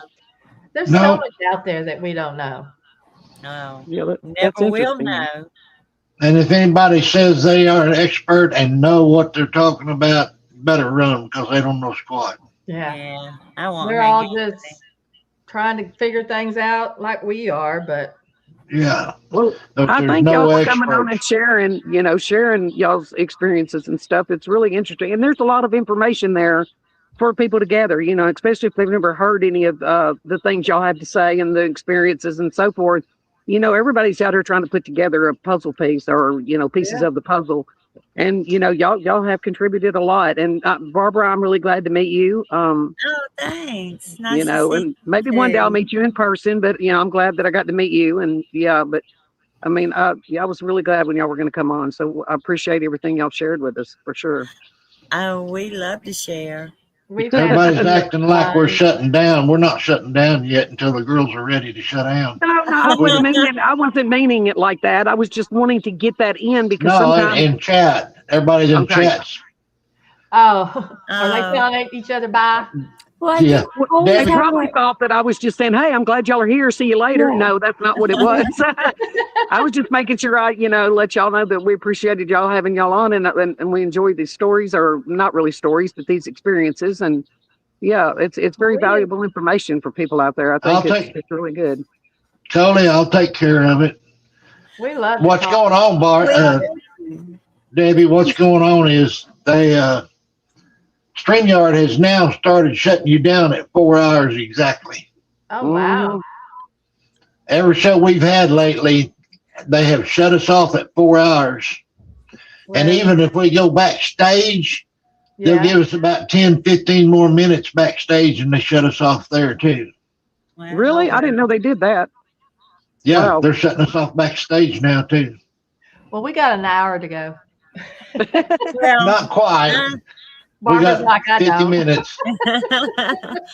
Well, we're really enjoying this. So come on with something else. Tell us something else. Your turn, Barbara. Oh my God. Oh, what am I going to talk about? Huh? Well, what I'm wondering is you told me you were in a camper somewhere, and you keep looking off like something. So what's going on there? Do we have some activity going on right now? Oh, right now, no. My little dog is walking around in here. Oh, okay. She wants I was me wondering to because bed. she keeps looking off, and I think, okay, you got to tell us what's going on over there. Barbara, it's past her bedtime. Oh, Yeah, she wants me to go to bed. Ellie goes camping with us. She's our booger dog. Yeah, she's yeah, good. yeah. She's a little bitty dog, about this big. Yeah, we watch her. If she acts scared, she doesn't make any noise. But if she acts scared, if she don't want to get down, if she wants somebody holding her all the time, we know there's something up there. Barbara, Jean Hudson's asking a question for the girls. Yeah, I think y'all have already talked about it. Jean was probably on the phone. She gets phone calls that shuts her off. What would you say is your best and worst, Barbara? My best experience. They're all good. I know, it's hard to pick. It is the hard. naked man. That was so funny when I heard them tell that. Well, I was like, believe it oh or my not, gosh. that's not the first naked man I ever seen, so it wasn't shocking. In the middle of the woods? Are you serious? Yeah, no. No, he's the only naked man. He was actually on the hiking trail. Yeah, he was. That's just nuts. And then I guess he saw us coming and he hid behind a great big stone. Yeah, because we saw him. We took off. We wasn't running down. That was so funny. He crossed in front of us. And we That is chased after. That's just wild. I mean, I don't know. We have just had some awesome experiences. Yeah.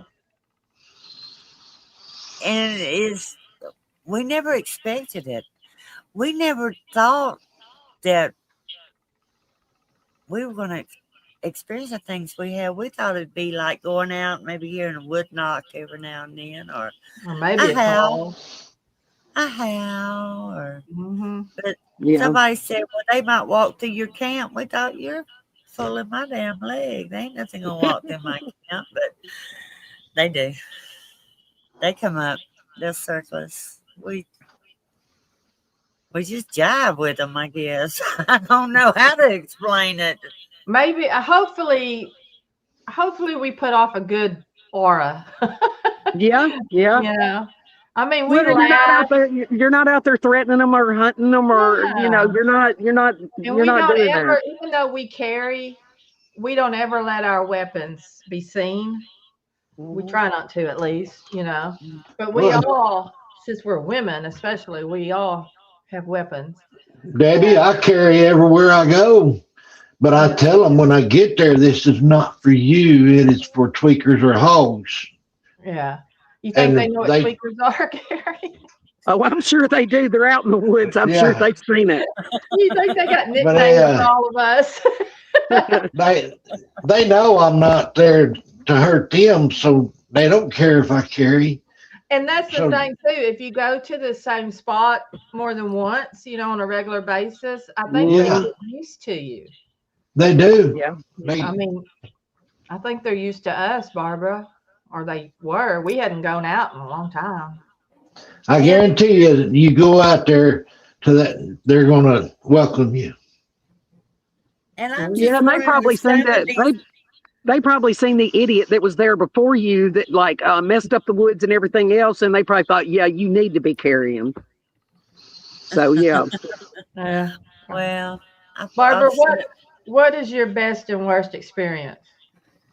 I can't say my best, and any experience is not worse. My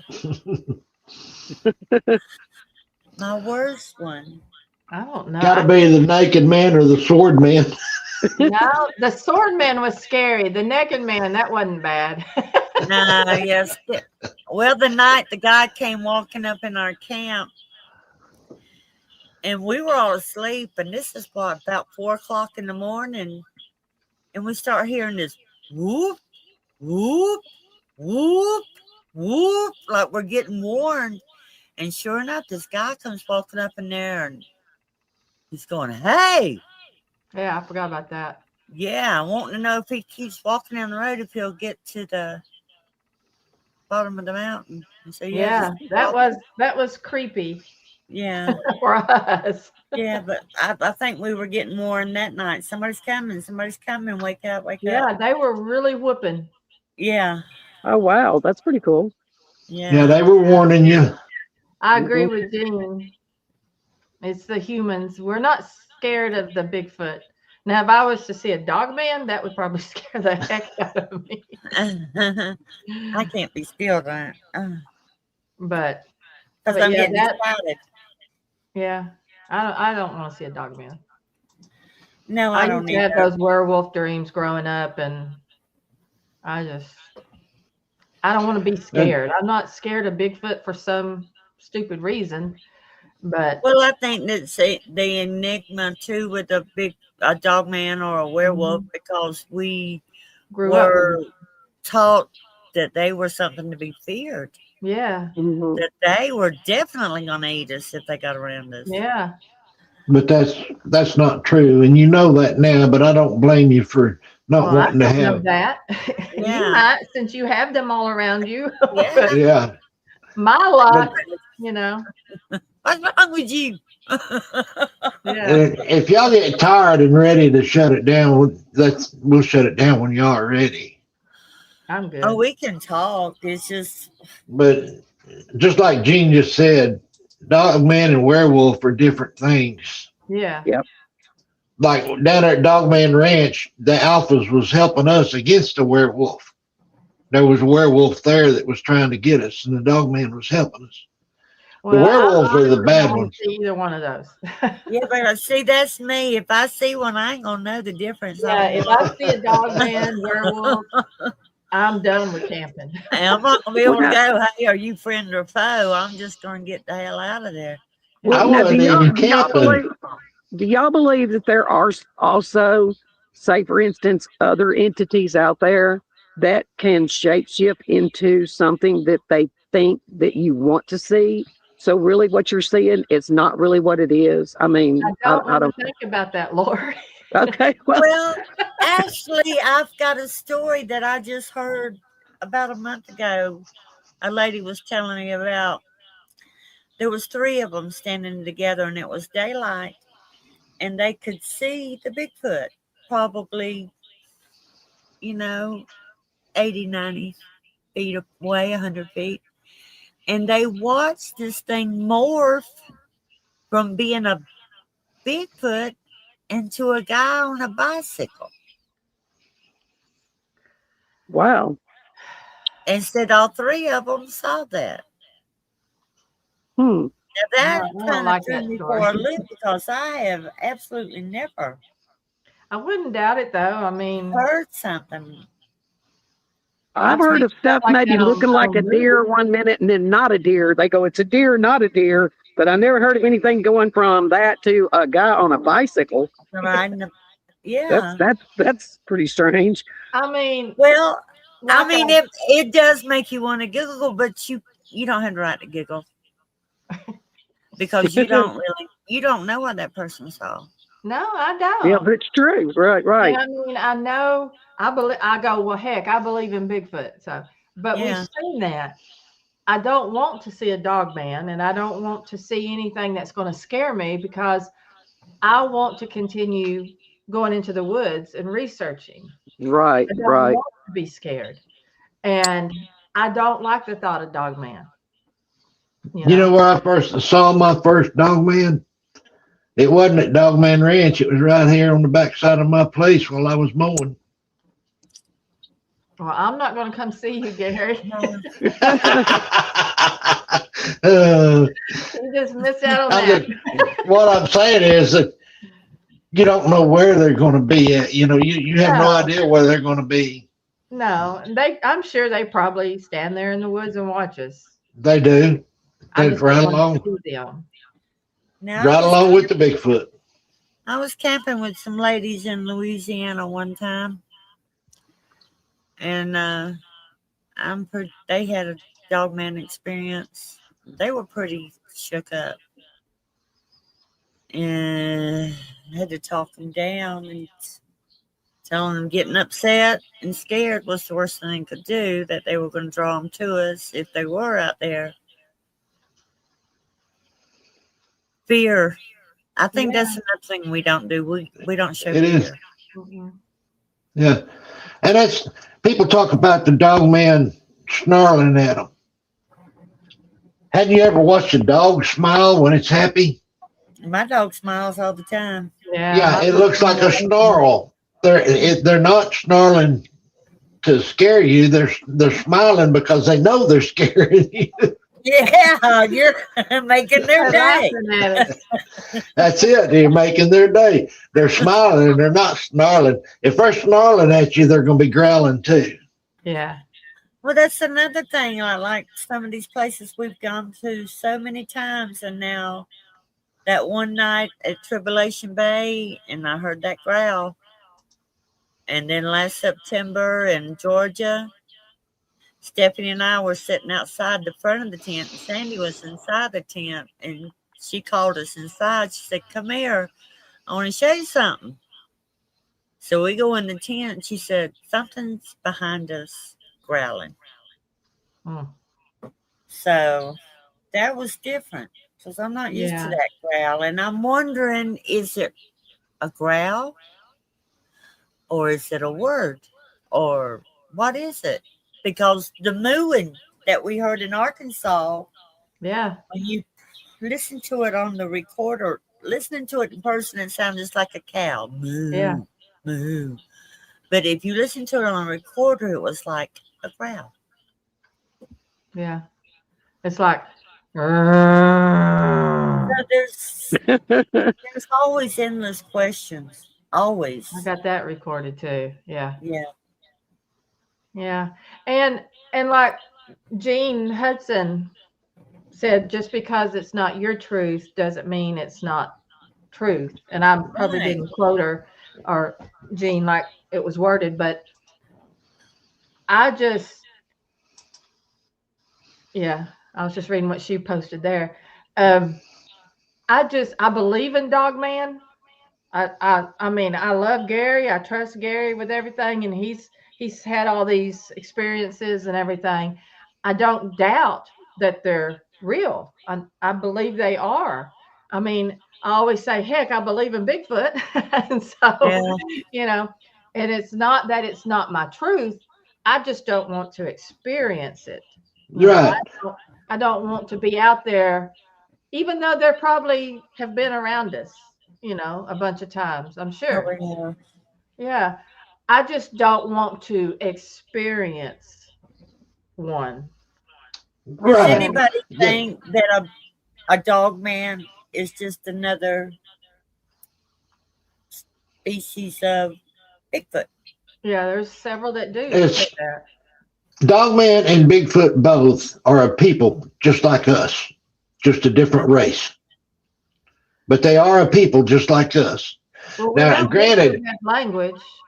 The government, Dogman does too. Dogman can talk just like Bigfoot can. The government has made some, don't get me wrong. They've cloned them.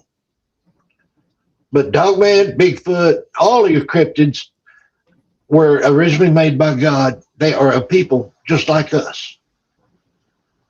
Just a different race. Yeah, I would think Dogman is more like a Bigfoot than a werewolf. I would have to say that much, because I don't really believe that werewolves can exist. A werewolf is a shapeshifter. Right. That's what I'm saying. But it's, I don't think that people can technically, our bodies would not be able to form into a werewolf and then back. I just don't think they can. That's just it. They can. Gene, I'm reading your statement about you can state when you go out that you don't want to experience a dog man. I've never said that about dog man, but I've said that about other things before, and I've experienced it. So I'm not even going to say it. I'm just going to take it as it comes. Up short to the point. Dana, Least amount of I'm words. telling you, Jean knows more about this stuff than any of us because she's been dealing with it all her life. Gosh, yeah. She Well, I'm wasn't sure ignoring it like me. because I was standing on my front porch one night where I had all the Bigfoot activity for so many years. And it was really, really unusual for me to be outside at night because at night I let them roam. But this night I was standing on my front porch and all of a sudden this thought came in my head, just real quick, go inside right now. Yep, they were mind speaking with you. So I did. I went inside. Yeah, if I'm ever told that or whatever, I'm going to heed it. I'm going to do it. Yeah. Well, it's just like I told you a while ago. The alpha dog man down there at the ranch told me to turn around because I was getting too close to his pups. To his folks? And pups. Oh, pups. Now, is this physical or are you hearing this in your mind? Is that the way you're receiving it? Yeah. Okay. That time it was just hearing it in my mind. But like a Bigfoot and a dog man both, they don't just talk to you in their mind. They'll speak to you in your mind, what they call mind speak. They will talk to you out loud, and they will also give you pictures. They'll pop a picture into your head just all of a sudden. You won't even be thinking about it. And all of a sudden a picture will pop into your head. That's another way they speak to you. And I think if people aren't open to hearing the mind speak, it becomes more like an intuition that you feel. Yeah. Gut feelings. Because I've always had really good intuition, especially when I was younger. Mm-hmm. And I learned not to ignore that. Exactly. See, Amy is telling Jean that Tara Harris is dog man protector as well. She is on the Flash of Beauty. I'm not the only one. There's a lot of people. I've seen her interview. It's pretty good. Well, I'll a lot have of to take people some have. baby steps to work my way up to not being scared of dog man. Because I'm not scared of Bigfoot. I've never felt threatened. Now, it doesn't mean that I don't think there's good and bad ones, just like humans. I do. I believe there's more good ones than there are bad, though. But Debbie, that's fine. I mean, I'm not saying that you need to go out and experience them. Yeah. I'm just saying that if you don't want to experience them, it's fine. But all I'm saying is that they're not all bad like people say they are. Yeah. But I can understand. Yeah, I can understand y'all not wanting to experience a dog man, and I don't blame you. Yeah. It's just it's my fear. Because I'm like Debbie, I don't want something to make me decide I don't want to be in the woods anymore. Yeah, and like Jean says, when you go out, I know it. When you go out, just ask them not to scare you. All right, like the other night, not this last time, but here a week or so ago, there was something here that was scaring my cat. Thanks, Benno. And I walked outside and I said, I don't know what's here. I don't care. As long as Big Man says you can stay, you can stay. But you do not bother my cat or anybody around here. And if it's not a rogue out for bad, it's going to listen to you and do what you say. Yeah. That's kind of like, I think I mentioned it earlier when Barbara and Sandy and I were getting those rocks thrown at us. Yeah. In Georgia. And one came real close and I got onto them. Yeah. And I said, don't do that. I don't know if I'd be that brave to shake my finger at a dog man, though. Yeah. Well, like I said, you know, when you go out into an area, if you think there might be dogman there, you don't necessarily say, "Hey, dogman, I don't want nothing to do with you." You just ask them, say, "Please don't scare any of us." Yeah. Which Well, means we pray when we're in the woods. We pray a lot. We say prayers. Yeah. When I pull into a place, like when I go down to Brown Springs, before I even pull into it, I stop and pray. And then I pull on in there. Yeah. Because you know what? God put this craziness in me. He sent me out in the woods. So he'll take care of me. Yeah. Yeah. Gene, see what Gene, well, y'all know the story anyway, or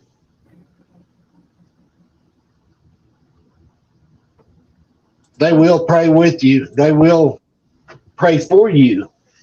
That's awesome. I pray for my clan every day, and they feel the prayers just like we do. Well, that's good to know. I mean, we all need as much prayer as we can get. Yeah. Together. And they'll pray with you or pray for you, whichever you need. Well, you know, they have their own culture, so you wonder, do they believe there's a higher power also? Yes. They believe in God and Jesus just like we do.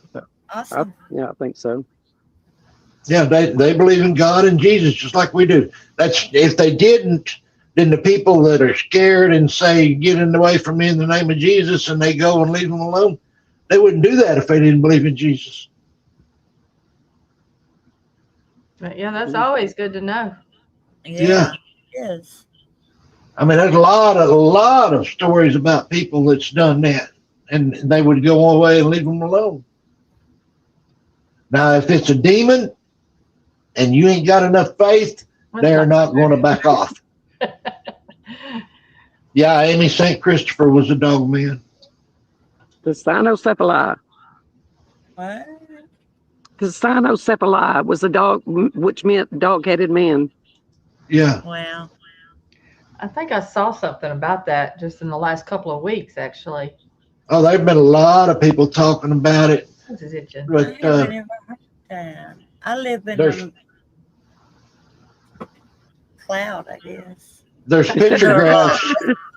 There's picture graphs from thousands of years ago of him. Yep. You can go back and look at 18th century pictures and just look up St. Christopher in the ancient times like that, and that's what it shows as a dog-headed man. The cynocephaly is what they were called. Yeah, I've never heard that term before, but I have seen pictures of the dog-headed man. Mm-hmm. That's right, Amy. Gerald and Jane on Midwest Night Watchers show a lot of pictures, old pictures and picture graphs. And, well, the Sistine Chapel, can't even say it. The Sistine Chapel. Yeah, it's got a picture in it that's got Dogman and Bigfoot both in it. Yeah, Michelangelo, I think, is the painter. Yeah. I just, growing up, I used to watch tons of scary movies, which I still will if there's a good one on. But you know how it just puts that into you? Yeah. The werewolf is what always, I just did not, And so when we were Bigfooting there at the beginning, you didn't hear about Dogman hardly at all. And once it became pretty popular, I guess you could say, amongst the cryptid community, you started hearing more and more and more about it. And I was just like tooth and nail. I was like, I'm not wanting to hear about any of that. I just really want to stay with stuff that doesn't scare me, because growing up, the werewolf is what always scared me in the movies. Right. Mm-hmm. And Right. so People didn't realize there were so many cryptids. Yeah. They thought there was one Bigfoot, and he just traveled everywhere. Yeah. Oh, in the Pacific Northwest. He wasn't here. He was there. Yeah, Bigfoot's not here. He's way far away. You didn't hear about him. Yeah, I get so And then tickled. when you say something, they'll be like, "You mean there's more than one?" Yeah. Yeah. I get tickled. These guys, so-called experts, say, "Oh, there's only about 5,000 Bigfoot in the whole United States." Yeah. I don't believe They're- that. I believe that No, number doesn't even touch it.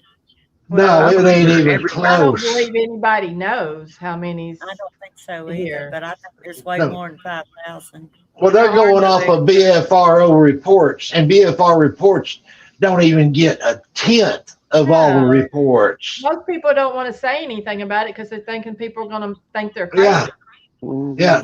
They don't I ever- guarantee you, there's millions of them. Yeah, Well, because and the Bigfoot Tapping Project is not one Bigfoot making all those appearances. No. So, no way. Yeah. Yeah, I told the BFRO, but I told them that I didn't want my story put out there. I don't So there's lots of stories that don't Yeah. get know. heard. Well, even people that have sent in stories to BFRO, they don't publish because it don't agree with their thinking on it. Oh Or yeah. If they you say will- orb or you say disappeared Yeah. or you say cloaking, that your whole report is trashed. Yeah. Yeah. And It'll never make it.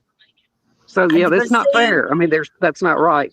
that's the majority of people, because that's the way I started out. It's like, don't give me that baloney that they can disappear and come back. And, I ain't believing it. But after you get out there and out for a while, then your mentality has to change because you see stuff you can't explain.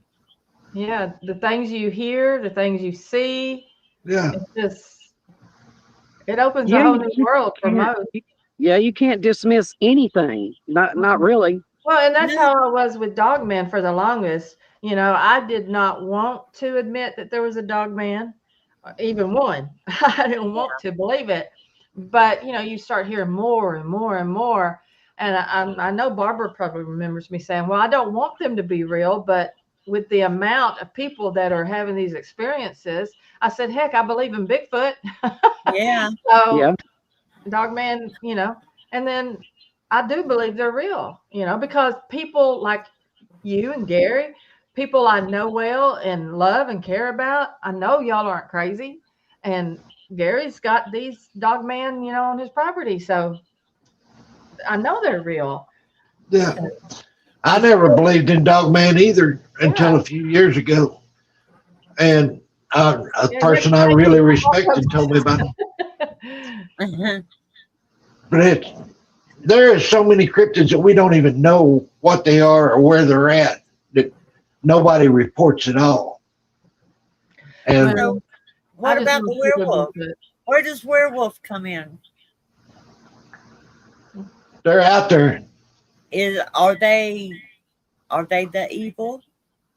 Supposedly, they're it's just like the old stories from Transylvania and over in there. Somebody got cursed. This is supposedly the start of them. Somebody got cursed and they turned into a werewolf, and then every time they bite somebody, that person turns into a werewolf. That's supposedly how it started. Are they on the same lines as vampires? I don't know. There is vampires too. Yeah, there's actually two kinds of vampires. You actually have your people that are just normal people that are freaks that get into having these little vampire societies and drink blood and so forth, like that. But then you've really got the spiritual, entity type vampires. So, I mean, yeah, I believe that. Yeah. Like, what do they call them? A succubus? Yeah. Succubus and incubus. Yeah. Yeah. That There's draw a- your energy. There's a vampire that loose off of your energy. So they're energy vampires, and they can be people. And then there's the vampires that Lori was just talking about, where they have these they feel like they're innately vampires and they do drink blood. And I do believe that there are true vampires. There are true vampires. Yeah, they don't come out and tell people, I don't think, too much. They stay hidden. You got to think, though, every folklore and every mythical story from the past has truth in it. It's not just a story. There's history in that. It comes from somewhere, Yeah. doesn't it? Originated. Don't even get me started on the dragons, okay? Wait a minute. I want to talk about the dragons. No, I'm I kidding. want a dragon. I do too. No, we ain't got time. Yeah. We're about out of time. Well, Barbara, Debbie, I appreciate y'all coming on. And Thanks for having us. Yep. no, we'd love to have you. Yeah, absolutely. Everybody loves y'all. I'm glad y'all come on. Go ahead, Maya.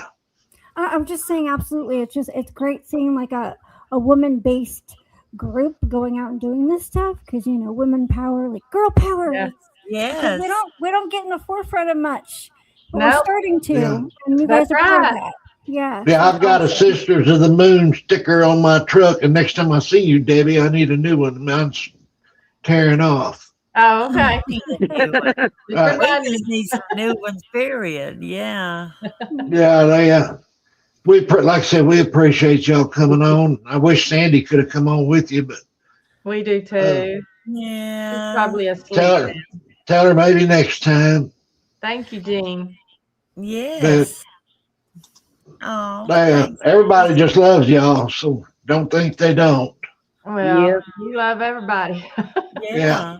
We love to Yeah. talk about it. I mean, it's even though we do go out and experience it, it still fascinates us. And the more we share, with people, Yeah, and we learn things that we didn't know, and Yeah. and that's what we're here for. Everybody to share. Yep. And Yeah. share and learn.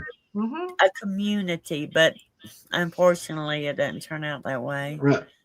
Yeah. All right, hang on just a minute. Amy, thank you for the 5 new members. Moon, thank you for the super chat twice. And Benno, thank you for the super chat. It's always appreciated. We thank everybody that come in the chat and everybody that's going to come in later and watch the show. And one of these, we'll give you all a chance to go out and get some more experiences, and then we're going to have you come back on later on. We are. We're fixing to get back after it like we were. We were constantly, for a good 8-9 years, we were constantly in the woods. Yeah. I know. And Debbie had to move away, and I've just been sitting around pouting. It's all there. Hey, now wait a minute. Texas soon, though.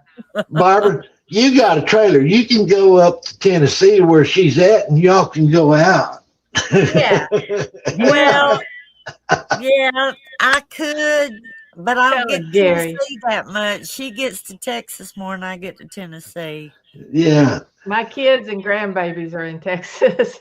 Yeah, and you know what? I'm not going to camp I'm not going to Bigfoot in a camper. No, we like staying in tents. I want my tent. Well, I miss my tent. I really do. I mean, I still own them. Don't get me wrong. Yeah. But it's just got so hard for me to set them up and take them down and move stuff into it and out of it that I had to quit getting a tent, using a tent, and go to a camper. I didn't have a choice. Well, you can do like me and buy you a big enough car. You can sleep in the back of it. That's what I'll tell you what, that camper's costing me almost as much as a car would. Oh, believe me. When Larry and I went on our 3-week trip around America last September or whenever, we rented a car that the back seats folded down, and we put a blow-up mattress back there. Yeah. We were gone for 3 weeks, and we would stay once a week in a hotel so we could shower and all that. But it was me and Larry and our little dog in the back of that. I think it was a Chrysler Pacifica. Oh, wow. And it Cool. was so much fun. Yeah. Saved so much Well, money. like I I said- like saving money. Debbie, you got anything you want to add before we shut it down? No, I'm just ready for fall to get here. And even though summer so far hadn't been hot here, really in Tennessee. It's hot out here. No, no. Yeah, it is here too. What about you, Barbara? Oh, well, it was 111 today. Oh man. So yeah, Yeah, I don't miss that. You got anything you want to tell the people before you leave?